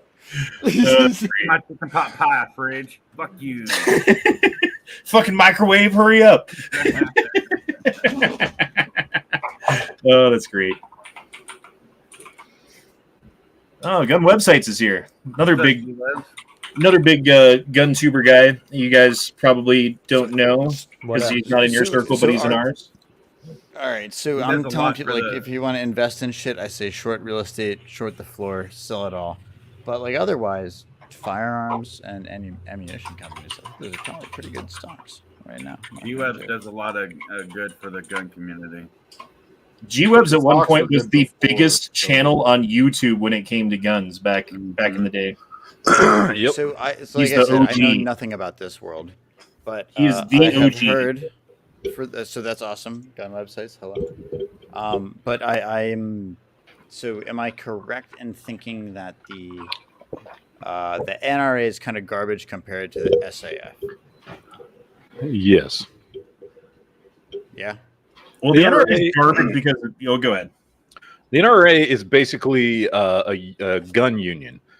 A gun union that essentially says, hey, pay us money if you want to keep your gun rights. All the while they go and make deals with politicians to actually threaten gun rights, to constantly keep the fear up so that they can keep making money off of you thinking you need them to protect your gun rights. So that's basically what the NRA does. And GOA is much better. As opposed to SAF, which is like Second Amendment Foundation, which generally is more like what Second Amendment Foundation does more legal stuff. They are an advocate group, but they're more into the legal side of things, helping fight court cases and things like that. As far as general, like an organization that does what supposedly the NRA says they do, I prefer the GOA, which is the Gun Owners Association of America. Yep. But I do like Second Amendment Foundation. They're good, but they don't.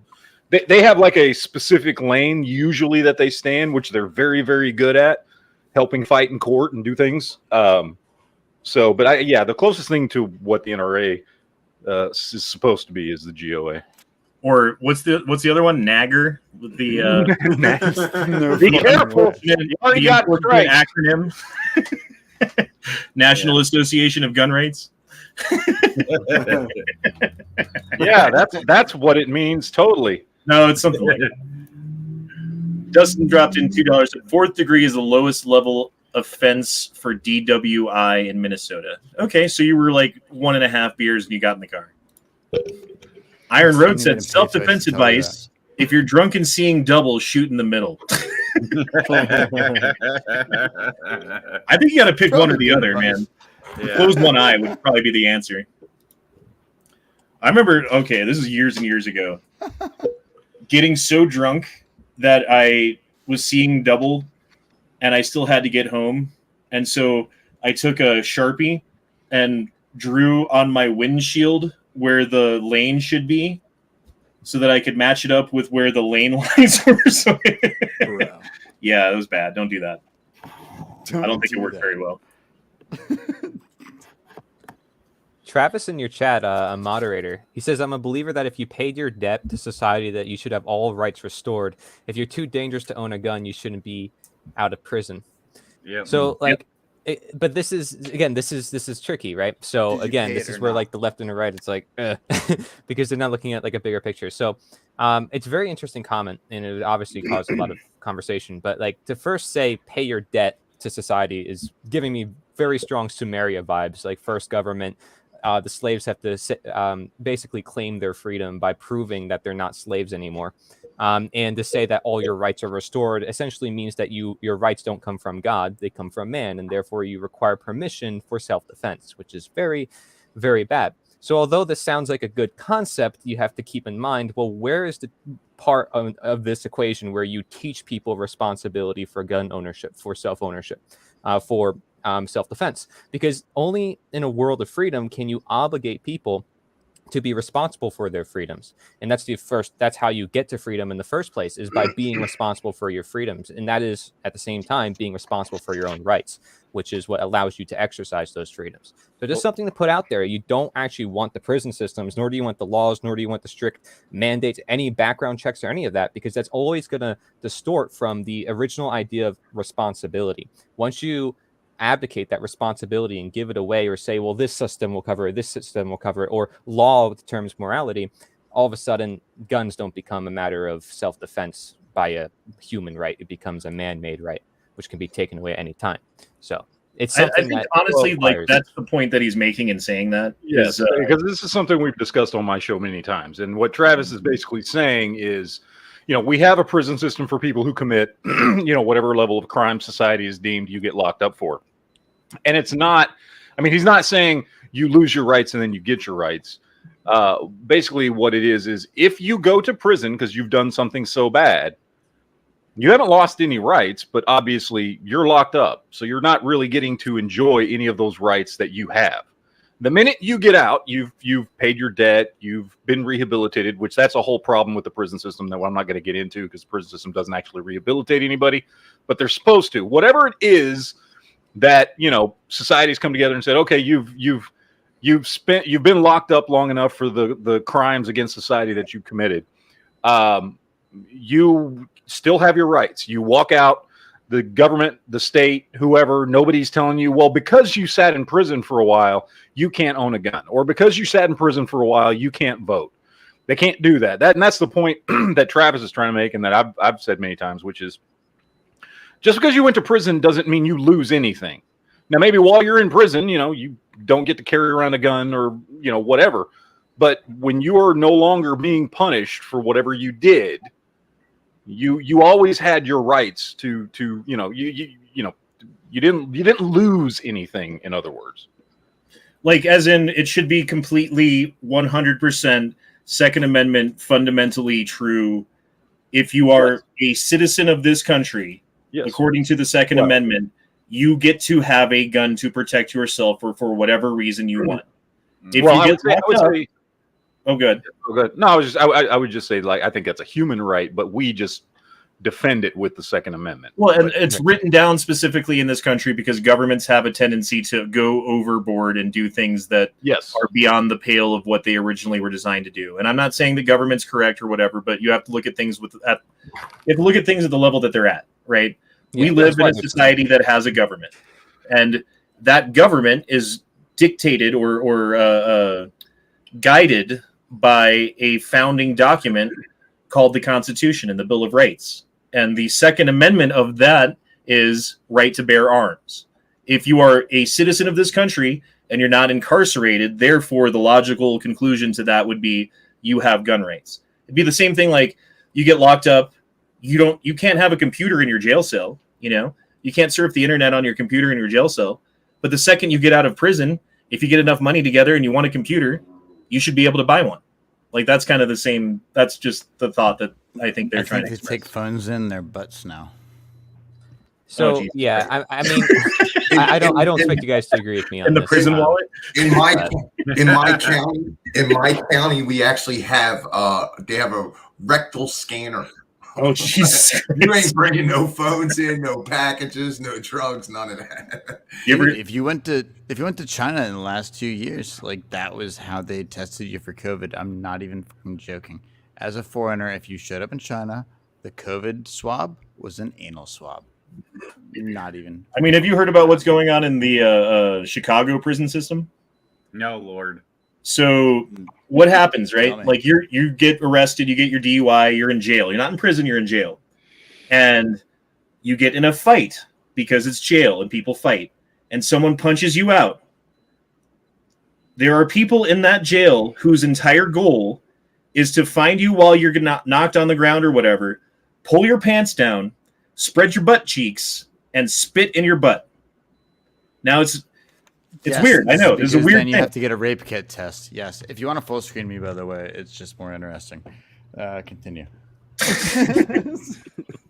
So yeah, like the point is so that okay, you're in jail because you got your DUI.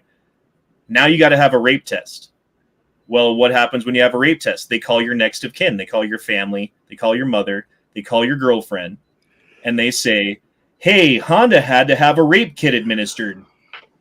That's all they say. They don't tell you what happened. They don't tell you why. So now your wife or whatever at home's like, "Oh my God, they're raping him in there." It's to ruin someone's life. That's what it's for. Yeah. It's fucked up, dude. It's funny, but it's fucked up. By the way, yeah. So I don't disagree with Travis and all that. I think it's just. I don't know if you guys are kind of getting what I'm putting at, but I'm saying the prison system is never going to work, and that's just putting it out there bluntly. Obviously, not with enough explanation, but of course, to say like exercise every right when all punishments are completed. My issue is that there's one solution to the problem, and that's have the state bring you to this area as a way to fix the problem. And that's the issue, is like some people who are given that ability, because now you're abdicating the responsibility from the general public to be responsible for gun ownership. It's the same thing with like alcohol, for example, and like prohibition, right? So like if the government says you can't drink anymore and you're not allowed, well, it's like, okay, is that really going to help the problem? And actually, we see it doesn't really help the problem. It's like people who ban guns. It's like you actually see gun crimes get worse, and there's a lot more crimes that take place. So it's like 100%. Very counterintuitive, although people would think it would actually not do that. But that's because the more control, the more problems, and the more decentralization, the more freedom, the more creativity, and the more solutions, and the best solutions compete in the market for the best world to be had. Right? Nothing's going to be perfect. There's always going to be bad people, but it's better than having one system to deal with all the problems. So yeah, I just don't think the prison system is good in one way or another at all, and it has nothing to do with rights. But exactly. Well, I mean, where did 95%? I'm pulling that number out of my ass, but the overwhelming majority of mass shootings happen. Gun-free zones. Exactly, because the person who's doing the evil deed knows that there's a higher likelihood that he's going to be the only one with that implement. Mm-hmm. Yeah. It's like a black market, provides incentive. The current system as it's in place now, there's a lot of recidivism where like people reoffend. And that's like the common thing. Well, that's because the system's broken. They're not doing it right. So if you want to modify someone's behavior, you have to go to the root of why their behavior even exists. You know, like, and these are things that should not have any bearing or impact on your actual natural rights. Like like I said before, you know, like that Constitution, the Bill of Rights, like the Bill of Rights should never be eroded in any kind of way whatsoever, man. There's just no reason for it. Well, every erosion to our rights has a basis in one group, whether that be the government or groups of people or whatever it is, coming together and going, well, because there are certain bad people that do X, we need to do Y, which is going to affect everybody, but that might make people not do X anymore. Exactly. You know what I mean? Like that's the basis of it. You know, gun laws are put in place because people go, well, there are bad people who might use guns, so we're gonna restrict gun ownership. To be fair, same thing with drugs. Same thing with everything. Same reason you have to have car insurance or wear your seatbelt without or risk, you know, getting a ticket, getting fined, getting put in jail, you know, at the threat of a gun, is because, well, some people might not be responsible, and if they get into a wreck, they might not be, you know, take care of that financially. So we're going to force it upon all of you. I mean, that's the core. Is again, it goes back to, you know, safety over freedom, right? Like they're constantly pushing for, well, we need to give you more safety in your life and in society, and we just need to take a little bit of freedom. And how far has that gone? You know, That's right there. You just summarized all government. That's it. And Yeah, I know maybe you don't want to say exactly. all, but in history, as it shows for 6,000 years, that's what they've always done. I mean, that you summed up utilitarian morality, this idea of like means for an end. Like, oh, if we violate the individual, we can help the collective, and that's what governments have done forever, basically. And now there are groups of people who just openly advocate for it against their own, well-being. Of course, they always have. It's not new, but it does seem to have gone up quite a bit percentage-wise. Those who would give up essential liberty to purchase a little temporary safety deserve neither liberty nor safety. I will literally go pour beer on Ben Franklin's grave right now if you want. It's like 2 blocks. That's a Benjamin Franklin, by the way. Yeah, that's Ben Franklin. By the way, if in to further this study, which most people in the chat probably have not heard of this guy, look up Lysander Spooner, because this guy debunks the whole idea of constitutions, and he was a lawyer from the 1800s who knew this stuff like in detail, and he also taught natural law. He has writings on it, and it's such common sense. It's like you read this, that you're like, wow, I never consented. What did I sign? I never like. We're born into this country, and it's like we're all of a sudden assumed to be with these people we barely know. But he puts in such common sense terminology, and it just makes so much sense. This guy is like a hidden American hero that did so much. So I'm going to supremacy clause. Oh, good. I'm going to just jump in here for a minute. Now, when we're talking about these gun laws, right? You got to remember the origin of gun laws. It was a tax case. Like it was United States versus Miller, 307 U.S. 174, right? And the reason why the guy actually had the right to go in there and prevent everything from going on, but he died before he actually had a chance of going into, before he had a chance to go in and doing on the highest court of the land. He died before that case. So whatever the last standing court action was while he was living carried. And that's why these laws all exist, man. Like it's a tax issue. And again, what's the root and origin of that? So it's crazy, man. It's crazy. That's a video of the Crimean bridge being blown up. Everyone thought it was done with like a rocket or whatever. No, it turns out it's a semi-truck that did it. It's a suicide bomber. Good shit. Wow. Holy shit. Yeah. That's the first time. Did this just happen? This happened, today, this morning. Holy shit. And then look at the train line. Fucking a massive amount of damage. Holy shit. Wow. So it took down the train and the highway over the Crimean bridge. Think about the thermal force to even go that far. Holy shit. Seriously. Wow, look at all the available footage. That's not fertilizer. Unlike the Pentagon. Unlike the Pentagon. Oh, God, dude. Thank you. Thank you, St. John. I fucking love you, bro. Fuck the fucking Yankee Marshals of the world. God damn it. The Ukrainian.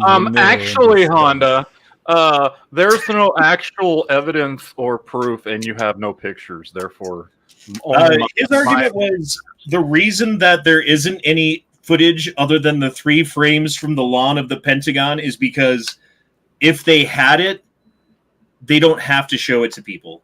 Yep. Just because people like me ask for it doesn't mean that they have to show it. So fuck off. That was his argument. Like, fuck you, dude. That's the shittiest argument. Oh, well, I was in the intelligence agency, so I know. Like, okay, appeal to authority. Fuck you again. Like, God damn it. You use SippleNet or NippleNet. But again, look at all the available footage. Did you guys see this? The PayPal policy permitting the company to fine users $2,500 for misinformation. Yeah, they already came out and reversed that. They already said define misinformation. They already reversed it. Thank God, dude. Because they came out and said it was some memo that went out that got leaked that was nothing, that had gotten turned down, and that it's not in their terms of service or any of that stuff. It's not anything they're going to do.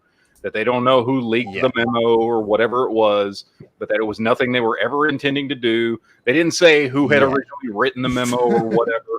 So I'm like, go ahead and try to steal $2,500 from my account, motherfuckers. Like, I ain't got it. You just close my account. Maybe Elon Musk wants to buy his company back. Well, like the whole Elon Musk thing and Twitter, right? Like, well, this PayPal was one of his companies, right? He started originated it, I'm pretty sure. Yeah, that's true. He did. God damn, Elon Musk just makes fucking money on everything he does, doesn't he? The highest paid CIA operative in the world. Ghost Shadow dropped in $5. Said right now, Washington working on allowing people to be in prison and vote. Doesn't fucking surprise me because they want everyone to be able to vote. Leftist agenda there, very leftist. Well, yeah, the other. Oh, good. No, I was going to say most of the people that are incarcerated are poor people who, a lot of them lean left. So it's like, of course they want their votes. Why wouldn't they? Well, that's the same reason why they want to decrease the age of voting, right? Because you have like 16-year-olds able to vote. Now you've got, how many years of government indoctrination before you're able to vote? 18's bad enough because, you're have a little bit of time to like deprogram yourself from the bullshit of high school and everything. But if you're 16, you're still in the middle of it, and we can shove this shit down your throat. We can put that ballot in front of you in class and watch you fill out the fucking boxes and turn it in, right? Like, that's why they want that shit. Here we go with the politics again. Let's play that game one more time, shall we? It's the Trump board game. Yeah, let's play that game one more time, shall we? As Elon Musk, I'm not sure if I agree with any of this. I don't like what you guys are saying to me. You gotta say it like you have Asperger's. I don't.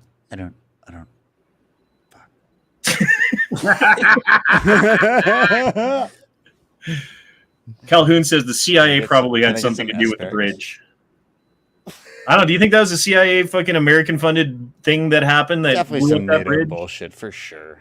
Why the fuck would the Russians do it? They could just turn off the knob from their side on land and not even get wet. Right. What does the bridge prevent people from being able to cross from Also, one side to the other? So something's going on where they don't want they don't want something. That train shows you like the goods aren't getting through or whatever. So.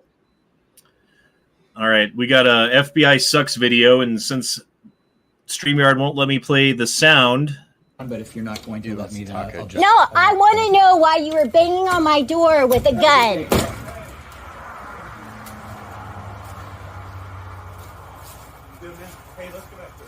You're not going to tell me anything? No, do not. I tried. No, you didn't. Yes, I did. You did not try. They look like jackbooted thugs.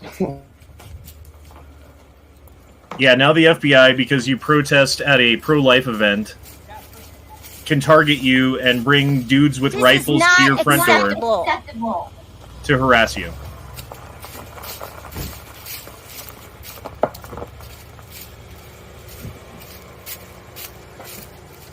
I didn't realize I could unmute myself and talk during this. Did they say You're not going to give me your name? You're not going to give me any information? Because she's a pro-life protester. So that's when you got to throw down a handful of those tacks where they get flat tires for being on your property. Seriously, like something. Fuck the FBI, dude.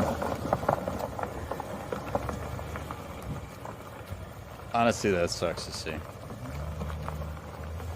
Well, the other part is, like, they knock on her door with guns. You don't see what happens at first. Eventually, she's like, okay, I'm going to come out and talk to you. And they're like, oh, we're so important. We're part of this great organization called the FBI that's above the law, that's above you, that's above all of the people. Fuck you. We don't have to answer anything you'd say to us. In fact, now you're the target of further investigation where we're probably going to be back with even more dudes with guns. Except for next time, it won't be us. It'll be a SWAT team. And we're going to kick in your fucking door. And just like we were saying last time when all this was first coming out, how many more fucking Ruby Ridges or fucking Wacos are going to happen because of this? When they come knocking on your door, like that's when people start getting involved and they get concerned because it's at their front door.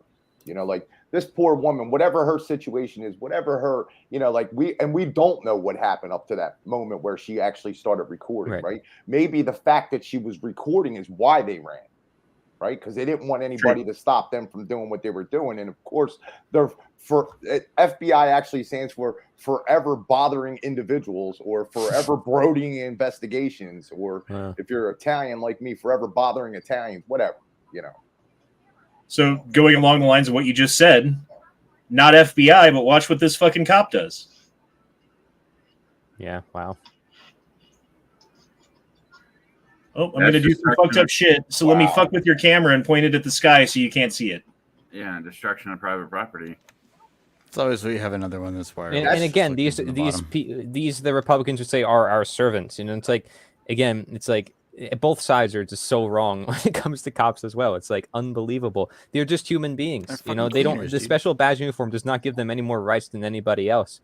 These, you know, for them to commit violence or trespass upon someone's property, because this is trespass. If anyone else did it, it would be seen as a crime, and everybody would see it as immoral. But because they do it, it's somehow moral and legitimate and actually necessary in the eyes of statists, people who believe in, you know, this authority that somehow came out of nowhere. It's man-made rights. 100% agree with you. And what if the homeowner didn't see him walk up and only saw where the camera started tilting toward the sky? And he came out with a gun pointing in that fucking cop's face. Well, then he'd be dead. Yeah, that's happened. Like the guy, remember the guy in Phoenix? Mm-hmm. Cops come beating on his you door. also wire your things up Middle of the night. shallow. What happened to him? He answered the door because the cops wouldn't stand in front of the fucking peephole. Answered the door because it's 1 something in the morning.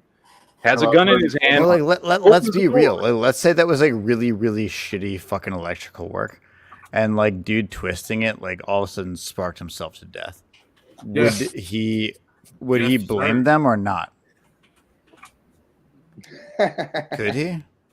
It'd be great. I'm genuinely asking. I honestly don't know. If it was set up intentionally, then yeah. No, I mean like totally unintentionally. Like it was just really bad wiring.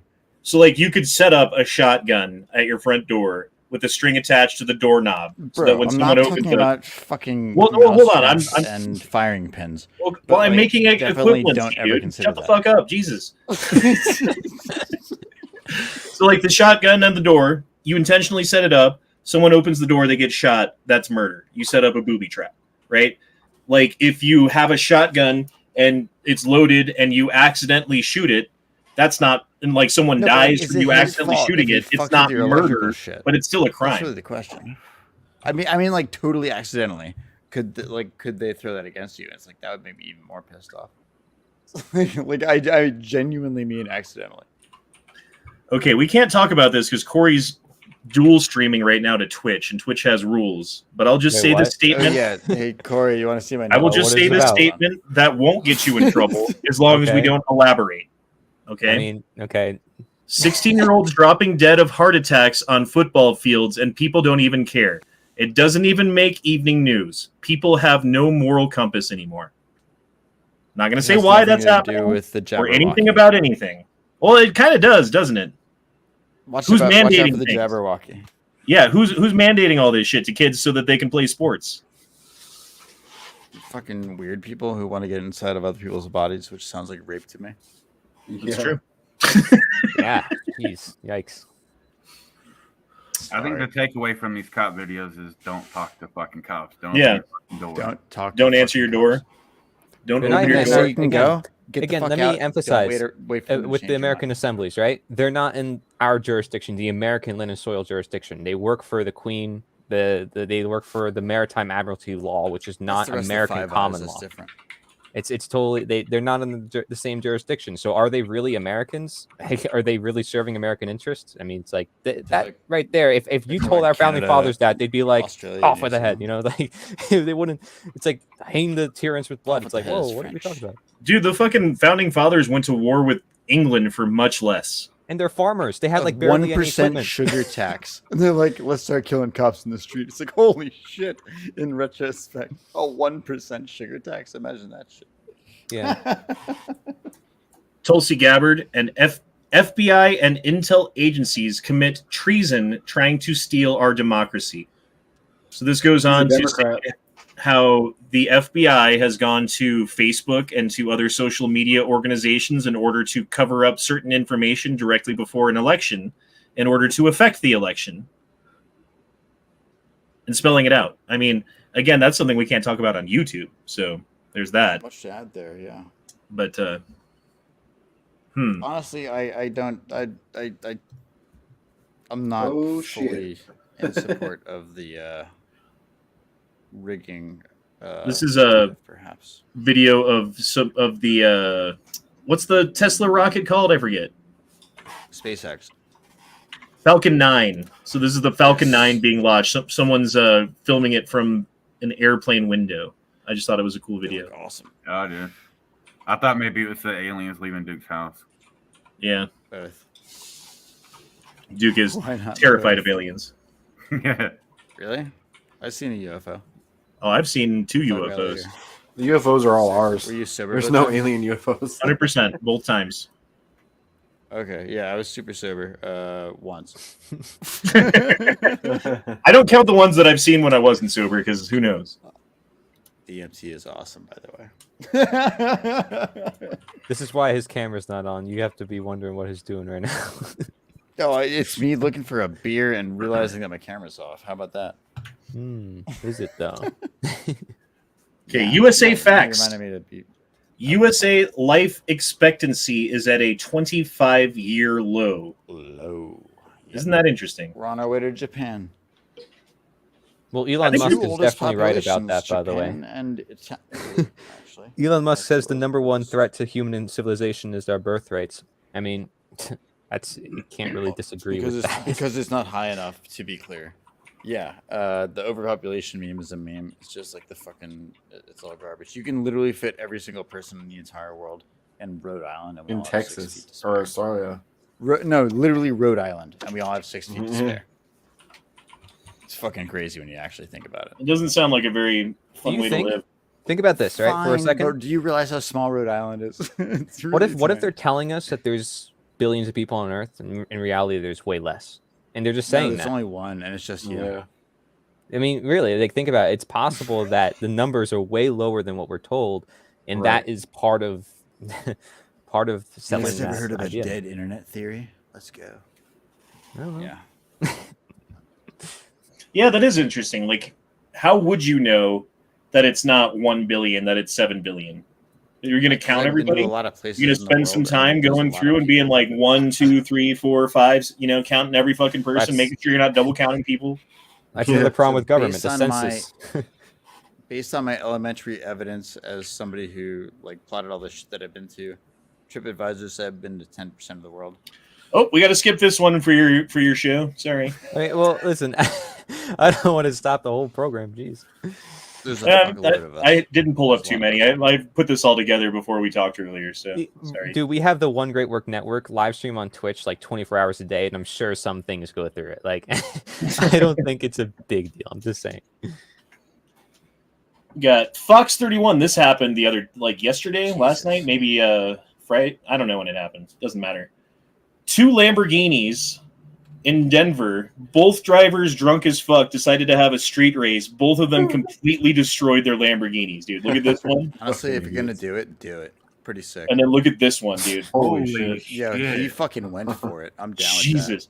The funny thing is, though, both people walked away without even a fucking scratch on them. Well, yeah, that's the fucked up thing about drunk people is they go all fucking limp and wrecks and rarely ever get hurt. Is that Elon? Yeah, man, is that Musk's car crash? Oh, was that dude from Fast and Furious who died? What was his name? Walker. Paul Walker. There you go. He did that. Elon Musk. He did. He totally destroyed a Lamborghini or a Ferrari, whatever it was. Well, he can afford that shit. I'm sure these guys are hurting for the money for that, Yeah. that was one thing around these parts. Bam Margera, man. Dude, fucking shit. That was a whole fucking thing. Or his buddy Ryan or whatever. Ryan pretty close to Philly. Crashed the Porsche.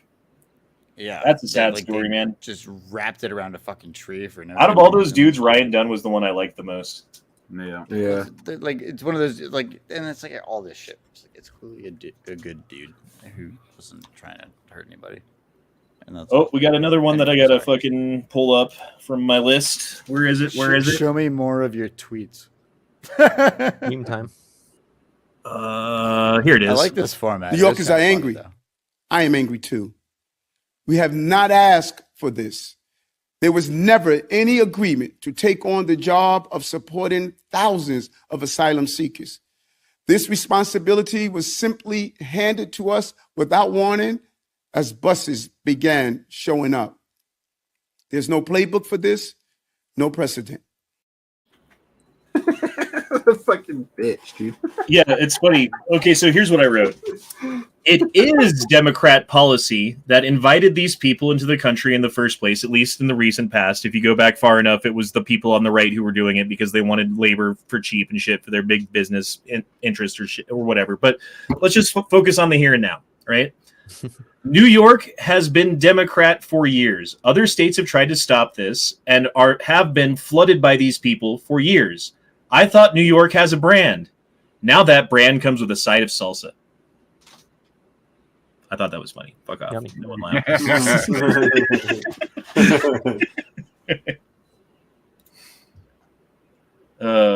I thought this was funny too. Hey, a protest. What are we opposing? NATO expansion. But Stone Toss is a Nazi because he says things like this that are actually funny and poignant.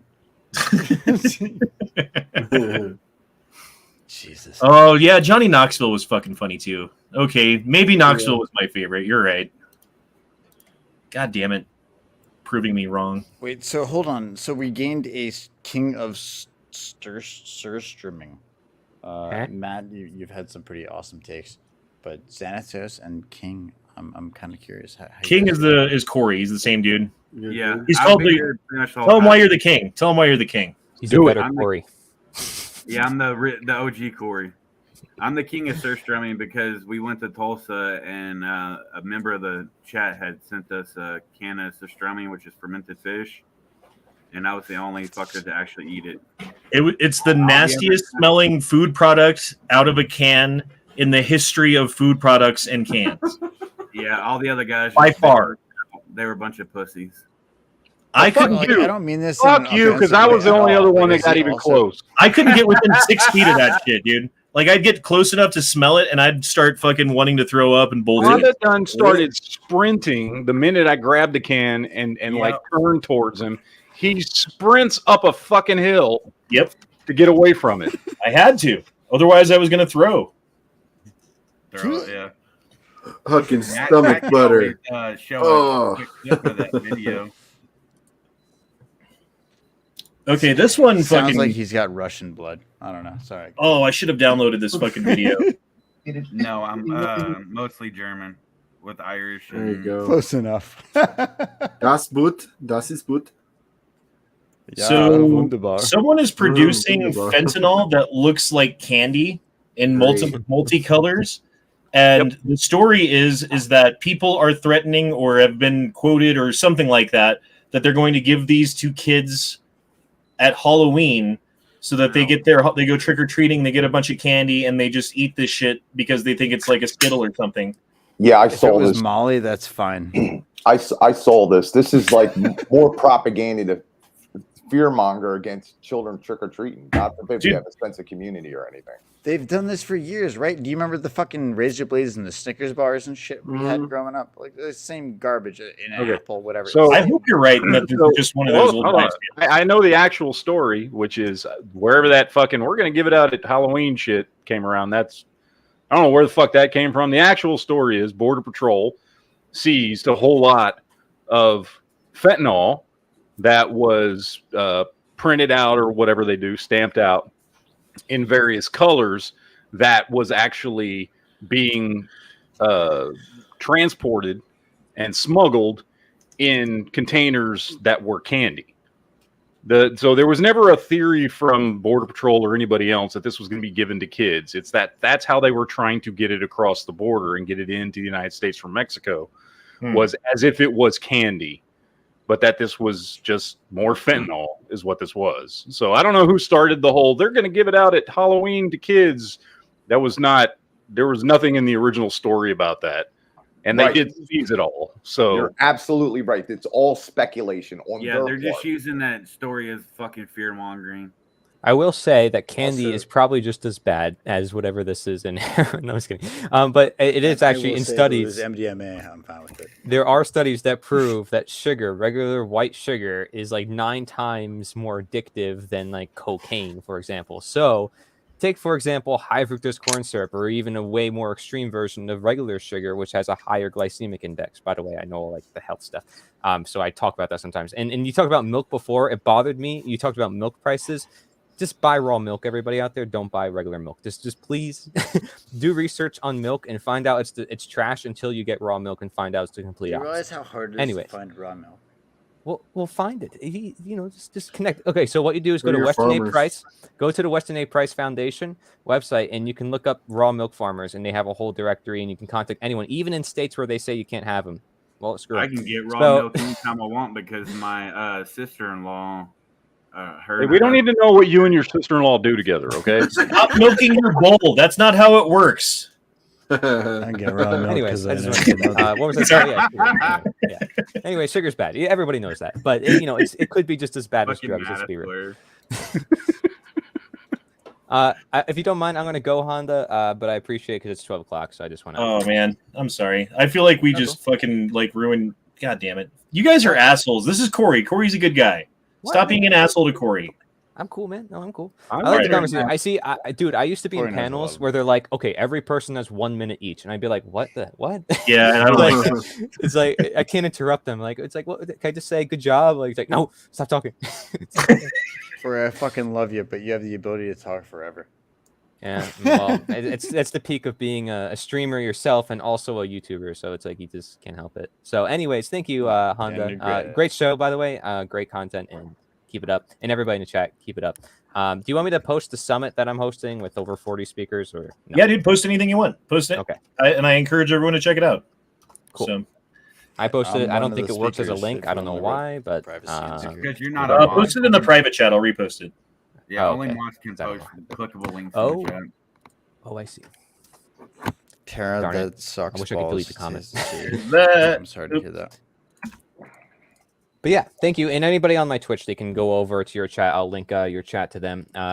But yeah, I appreciate it, and we'll keep in touch. Yeah, man. And you're welcome back anytime. Thank you. Later. Yeah, I'm glad to connect you guys also with John and Mike. Mm-hmm. Right on.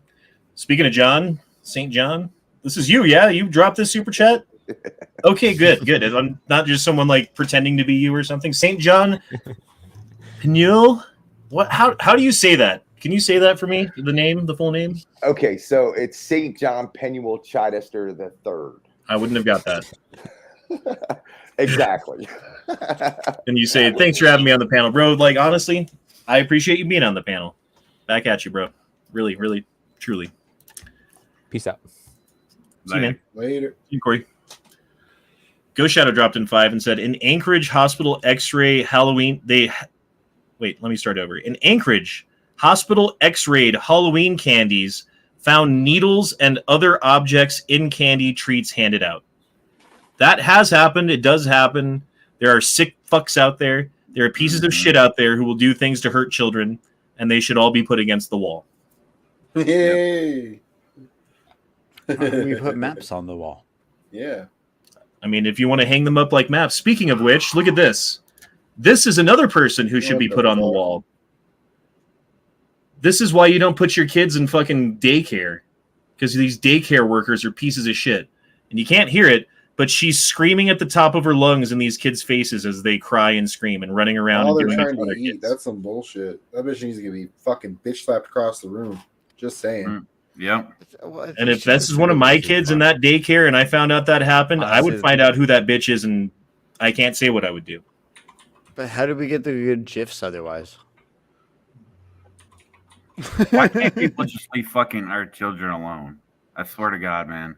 All these motherfuckers. Just leave the fucking kids out of it. We can have fun.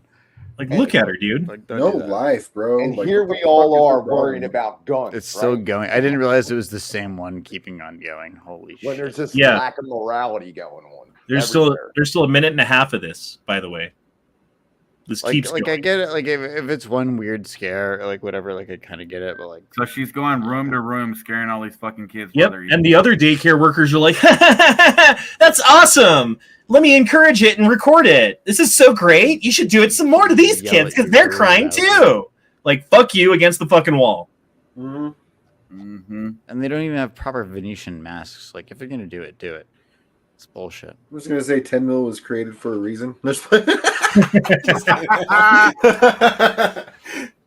the big fat bitch is laughing as these kids are screaming. As this bitch is doing this shit. Like, fuck these people with a hot poker. Yeah. Red hot. I can't even watch the rest. Fuck me, These are dude. a prime example of why you should fucking start homeschooling your kids. Right. These are the people that are instructing your children. This is their morality, the way they walk around and act. That's crazy. Mm-hmm. Okay, so this video, pretext. This is a guy who came into the police station to report some sort of a crime, has evidence of something on his phone, not a suspect of the crime, a witness, and decides that he wants to come forward with evidence to the police that's on his phone, right? Now, you can't hear it. I didn't download this one. But he's like, here, you can look at it. And the guy's like, well, can I have your phone? And he's like, no, you can't have my phone. You can just look at it.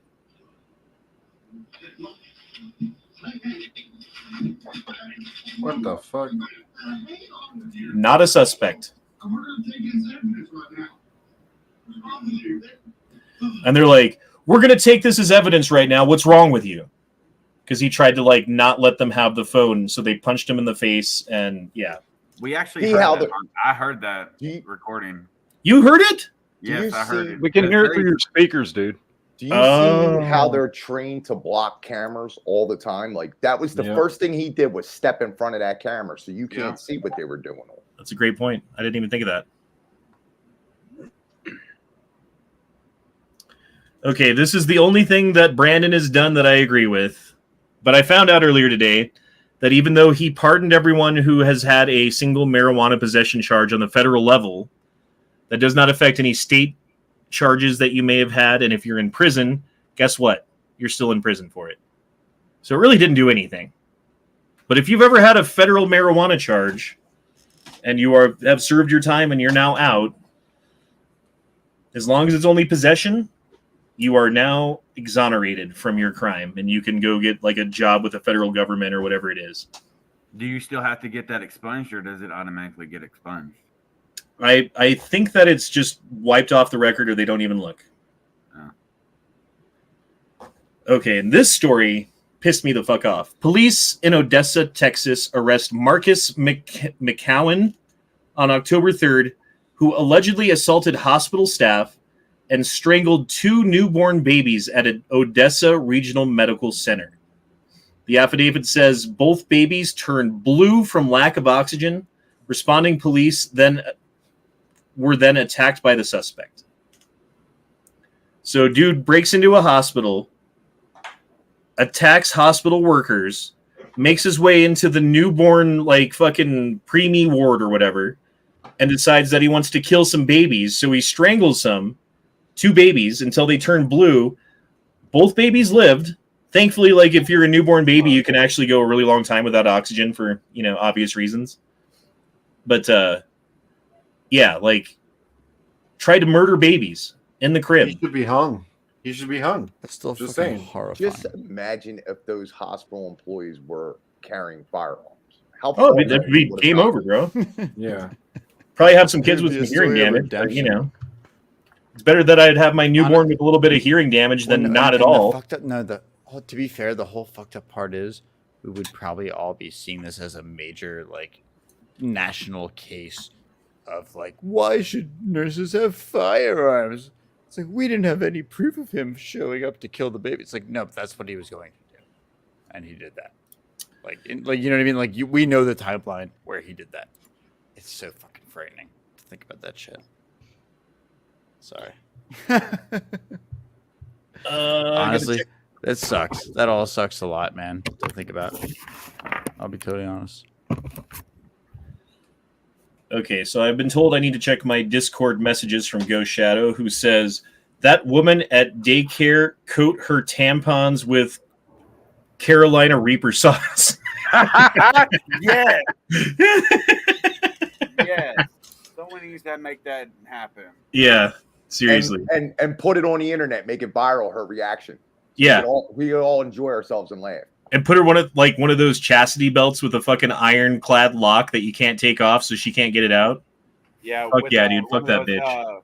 What do they call the Pocky one chip challenge? Put that in front of it as well, and close the chastity belt on it. Okay, let's see if this video pulls up. Have you seen the videos of drones flying over cornfields and shit, spraying them down? I don't think I've got the video. So, hey guys, how's it going? I'm gonna sit down on this bottle of hydrogen peroxide today. Sorry, go ahead. It's basically what it sounds like to me right now. What the fuck are we talking about? So they have drones that are flying over people's crop fields and spraying them with unknown chemicals that are not being allowed by the person who owns the fucking field, right? So it's like you're the farmer. You walk out into your field one day and there's some drone flying over and it's spraying chemicals onto the crops that you're growing. Who's doing it? Who knows? That's well, didn't the government say that, like, for the ones that they paid the farmers not to grow crops, if they got caught growing crops, that they would come and spray chemicals on their crops just to kill it because they're like breach of contract, basically? It was his mom. What I would say if I had to say anything about that is Monsanto, the company that produces all the seeds of the world, like they have these legal breaches where, like, if you don't pay your Microsoft renewal fee with them, basically you'll lose your right to have crops. And I guess this might have something to do with that, but that's another angle of that too. But it's just crazy, man. Like, who do these people think they are? They could just come and do this. But there's also the agricultural self-gardening initiative that was going on. They're trying to make a big deal out of that, where like they want you to tell them that you're growing a field, that you're growing a garden, so they can specifically target those things. That's crazy. Yeah, I was mentioning that a while back because the UN came out and said that they want people to start registering their gardens in the U.S. See, and like that whole Monsanto thing that you were talking about, they have, according to the government, the legal right to go onto your property, pick like 50 plants out of the ground, and go test the genetics of your 50 plants. And if any one of them has any amount of Monsanto like seed DNA in the plant, wow, that seed they get to come after you and fucking make you pay the fucking yearly whatever fucking stipend fee that you would pay if you'd bought the seeds from them. So it's like traditionally what you would do, right? Like you grow corn, you grow a fuck ton of corn, and you sell most of it, but you save a certain amount of those seeds so that you can replant that corn next year. You don't pay for your fucking seeds because you grow seeds. Why would you pay for the thing that you make? But Monsanto has made it so that these seeds that they make terminate after a year. So they grow one corn stalk 1 year. If you take the corn from that corn and try to grow it again, it doesn't grow. But the pollen goes to the next field, and guess what? Like, you're the natural farmer who's replanting your seeds. The pollen from the next field comes over, fucking gets your seeds all fucking like impregnated with the fucking pollen. Exactly. And then they come onto your land and pick your fucking plants, 10 of your plants out of the ground or whatever, and test it. Oh, you got Monsanto, you owe us money. Some bullshit. Get fucked. Jesus Christ. Bingo, bingo, we now copyright life. Right. And that's another, angle of that whole, roll up your sleever thing that they're all talking about so much. You know what I'm saying? Like that now that you have this whatever inside of you that, genetically modified you, now you're their property. And they have intellectual, they have physical, they have all those rights over you. It's crazy. Shit, Leo's here. What's up, Leo? What's up, Leo? What's going on, brother? Nothing much. Just getting off work. How's things in Chi-Town? I mean, where I'm at, it's been quiet. Everywhere else is just still ridiculous. It's because they know you're there. Boy, sounds like he's tired from slaying so much pussy.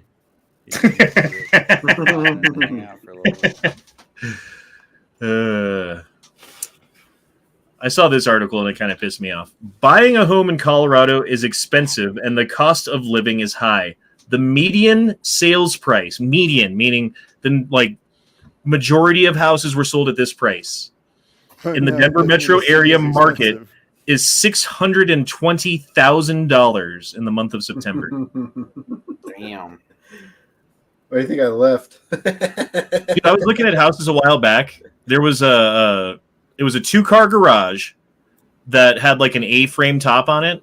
And what they did was turn it into a house, right? So they like sealed off the doors and made like a little fucking walkway and like built, I don't know what you'd call it, like a fucking loft or something in the upper part. So it's like two levels to it. So you've got like your fucking bedroom upstairs and you got your kitchen, bathroom, and living room downstairs. $400,000 for this 2-car garage. Fuck that. Yeah. God damn. All right. I've got a series of videos now. What do we got? Here, we'll do number 1 first. When are we going to stop putting up with the idiots in this country and just say it's mandatory to get vaccinated? F them, f their freedom. I want my freedom to live. Justin Trudeau, I mean, I thought he was kind of a cool guy. Then I started to read what he said. This is a couple of weeks ago. He was, or maybe this is September, but he was talking about people who are not vaccinated. He said they don't believe in science. They're often misogynistic, often racist. No, they're not. That was not smart of him at all. Right. He said, but they take up space. And with that, we have to make a choice in terms of a leader as a country. Do we tolerate these people? It's like, tolerate these. Now you do sound like Hitler. If you don't want to get vaccinated, that's your choice. But don't think you can get on a plane or a train besides vaccinated people and put them at risk. We're going to move to a situation where, to protect the health system, we're going to lock out people who are not vaccinated and can be. If you're making the choice not to get vaccinated, then you're making the wrong choice.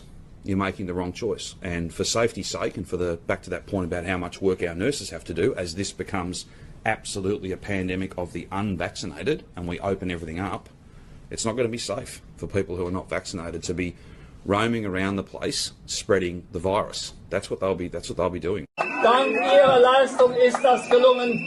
Diejenigen, die hier gegen die Impfung protestieren, haben dazu keinen Beitrag geleistet und sollten eigentlich nicht hier sein. Sie haben kein Recht, hier zu sein.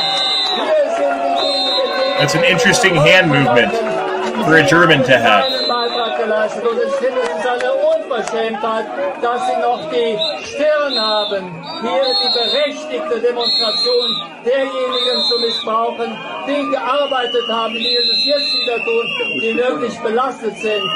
Ihre Arbeit hat keinen Beitrag geleistet. Emmanuel Macron said his government's vaccination strategy was to piss off the unvaccinated by continuing to make daily life more difficult.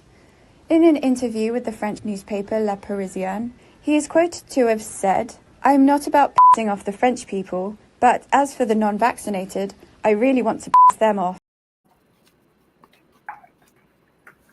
Here you go. Wow. They're still holding these same viewpoints, even though the CDC came out with their new. Did you see? Yeah. So you're not even a French citizen if you're unvaccinated. Right. Did you see what the Surgeon General of Florida came out and said about myocarditis? No. Said that children, people between the ages of whatever the age that you can get vaccinated and like 40 are 80% more likely to die if you're vaccinated than if not. And therefore they are like, I gotta find the fucking thing on that. Hold on. I'm quoting it from memory and I don't remember exactly what it said. So, but yeah, like the Florida fucking Surgeon General's coming out against the vaccine and saying it's more damaging to people to take the vaccine than to not. And therefore they're banning it. And it's like goddamn about time that some fucking government officials, I mean, it sucks that they're government officials and that's what people listen to because appeal to authority fucking works. So I'm going to chime in a little while you're looking that up. I resigned from my position in a psychiatric hospital last year because it was mandated in the city of Philadelphia, that all healthcare workers had to be vaccinated. And like, I just, like I stand on my principles today. So like, you know, for me to have to do that, like I didn't have a huge bank account. I didn't have like, you know, 1,000 jobs going on where, you know, to cancel one wasn't going to kill me, you know, but I just, if you don't do like those people that got up in that theater and walked out, if you don't do what's right in a situation, then, you know, like there's so much science out there right now. They have to look at this. They have to say to themselves, this has to stop. Now that they already did what they did to all the people that they did it to, it's okay for them to stop it in their minds, I guess. I don't know. Dude, I mean, I've certainly felt pressure in my life to do it. My youngest son wanted to play football.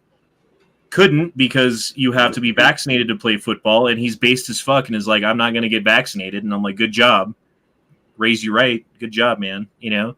But how many other kids, and going back to that article we were reading earlier, it wasn't an article, it was just a post about 16-year-olds dying of a heart attack on a football field, and it doesn't even make the news because no one gives a fuck about you. No one gives a fuck about you. You have to give a fuck about yourself. No one gives a fuck about your kids. You have to give a fuck about your kids. And if you don't, they're going to put a jab at them, and good luck. Hopefully you're one of the lucky ones, you know? Or like that, what was he, 16 or 17-year-old kid that fucking had a 6-foot-long blood clot in his leg? Yeah, like we were looking at a couple weeks ago. Yeah. And this basically says, okay, this was an analysis of males from the age of 18 to 39 within the 28 days following the mRNA vaccine have an 84% increased risk of complications and death from the vaccine. And that's just the first 28 days. That's as far as the study went. But that's as far as you need to go. How many other vaccines in this country have that kind of fucking statistic attached to it that are still on the market? Zero. None. And let's not forget, all of these vaccines in the first place were only allowed to be given to the American people because it was an emergency order. It wasn't actually, like gone through the normal rigmarole of drug companies that they have to do when they're bringing out a new product, which is what it is, a Honestly, product. I could do an entire hour, and would love to just break it down with somebody if you're down with it.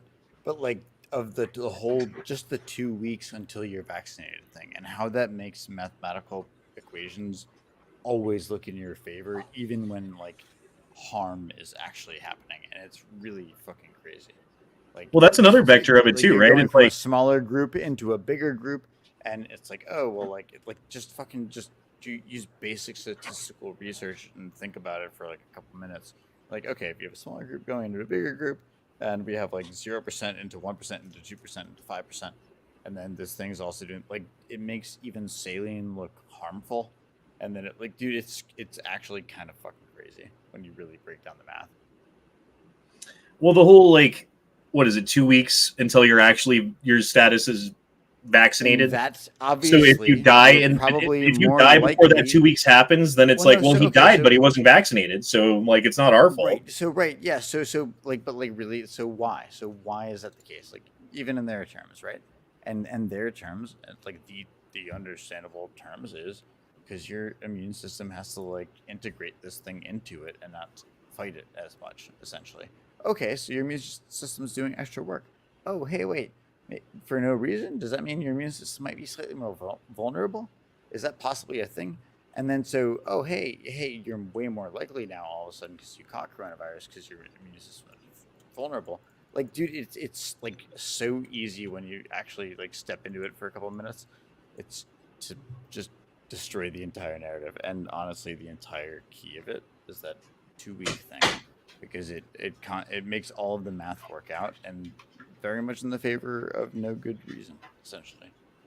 We've talked about this for a while, though. The whole pumped up numbers of death from COVID is actually death with COVID. Yeah, you're a cancer patient, and we tested your fucking cadaver and found traces of COVID. So, but what if you get myocarditis in that first 2 weeks?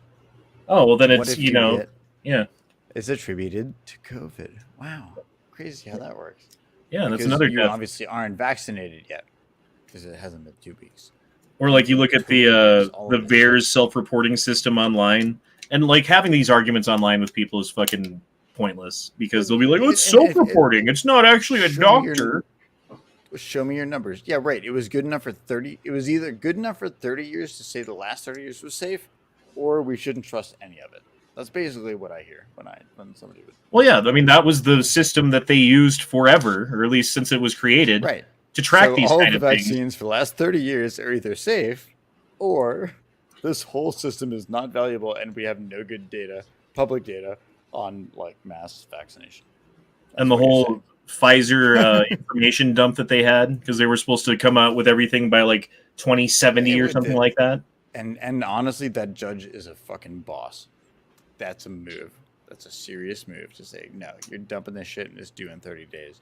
And you're And they had to. But the thing is, the way that they organize that information, it's like unnavigable. Like you cannot, the layman can't just go through that. Like, to be fair, like if you're actually working on shit as a company, there's probably a lot of people with a lot of notes on a lot of shit thinking about this shit. It's just how that shit works. But still, I mean, I'm not trying to defend them at all. Well, what I'm saying is that because of that fact, it's open to some level of interpretation, and because of that level of interpretation, you have statist authoritarians who are very willing to skew that interpretation in the favor of everything's fine, everything's safe, shut the fuck up. Right, well, and that's usually the smart move. It's just shut the fuck up. Well, I mean, it's tobacco science. What it is. In all contexts, whether you're the head of a nation state or you're like, us. Like, yeah, just shut the fuck up. That's probably a good fucking move. No, I'm already on the radar, man. I've said plenty of things online. Well, yeah, right. It's not exactly what you say to somebody who's currently streaming live. Hello, the internet. Yeah. It's funny how that fucking works, eh? All right, there's this story. It is I think it was a poll that was done to American citizens. Are you getting enough food?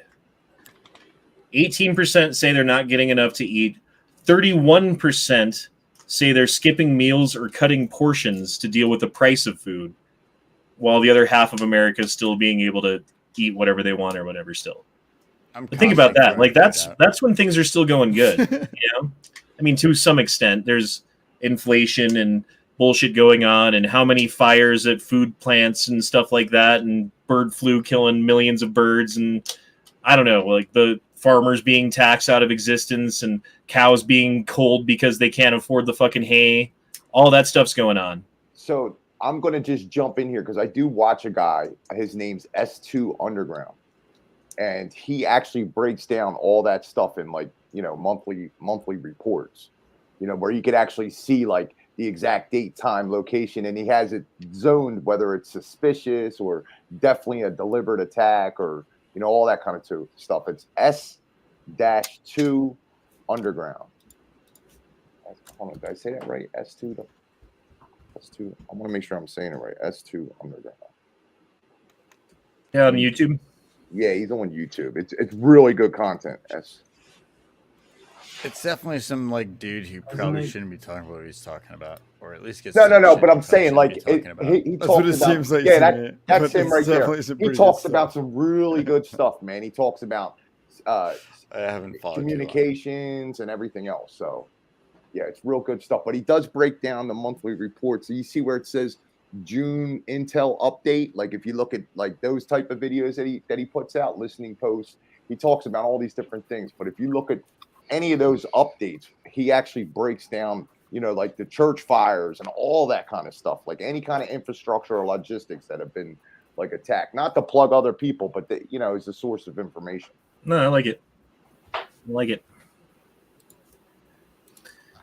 All right, I think that's all the stories I had. This is the last meme I pulled up.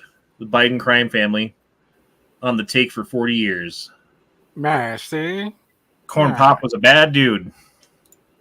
Hold on. True international effort to pressure. Criminal shopping operation. Pushing down on me. Pushing down on you. All right.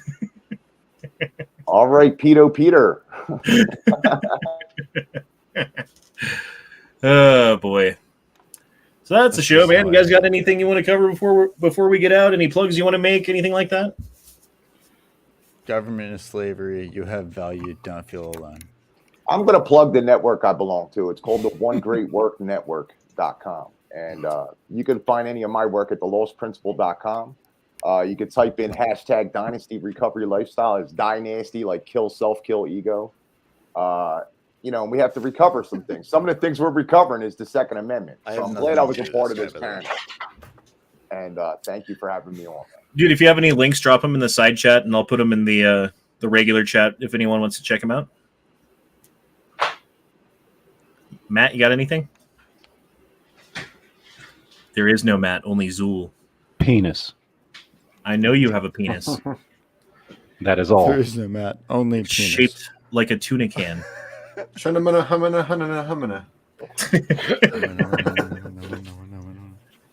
No pressure. I fucking love that clip, dude. It was making me laugh so hard. Like when I was watching it earlier, I had to fucking put it in the show. So there's that. Prep the troops. Prep the troops. Prep them in their pink buttholes. Don't play the drum. Got it. Okay. Xanatos, Ohio, Corey, Leo, you got anything? Nope. None. You guys remember the Q people? QAnon, yeah, good information by CIA sources. I got banned many a times from a lot of those chats. Fuck those motherfuckers. You must have started the show early. Dude, you remember, like, I was doing a conspiracy chat before any of this shit started, right? And people were coming to me like, oh, Honda, did you see the QAnon shit? And I was like, dude, I don't know about that. Oh, Honda, QAnon this, QAnon that. Like, fine, I'll look into it. And all it was a bunch of, like, as far as I could tell anyway, a bunch of, like, rebranded, previously known about conspiracies with QAnon attached to it. And a bunch of fucking, like gobbledygook fucking, like, code word shit that no one knows about. And you're supposed to be able to decode it if you listen to this guy. So I was never into that shit. I have a good conspiracy for you. JonBenet Ramsey is Lady Gaga. That's true. I know. Very possibly. Very possibly. Straight up legit right there. I have to forward that to my cousin because that's what he does. Wow. There's a link in the chat there for St. John if you guys want to check his stuff out. Oh, you got one more too? There, we get this one. Put that in the chat. But what people don't know about that is that it was actually Honda who took her and then raised her to sing. If you're gonna do it, do it. Here she is singing. Children and I suffered the pressure. Children are suffered the pressure. Pushing down on me. Pushing down on you. I can't stop it. It's fucking hilarious. That's so good. That's so fucking good. the pressure. Listen, you should create a keyboard shortcut on your keyboard for it, just to like always keep dropping that in as needed. Yeah. I got it in the pipe loaded up anyway for future chats. But thanks for showing up, everybody. I think it's been a fun show. I hope you guys have a wonderful night. We'll be back tomorrow night for the Gay Frog chat here on the very same channel. We'll be talking about some gay frog ass shit, and I hope you guys enjoy that too. We'll see you then. Pointless. Penis. Come on. Pointless.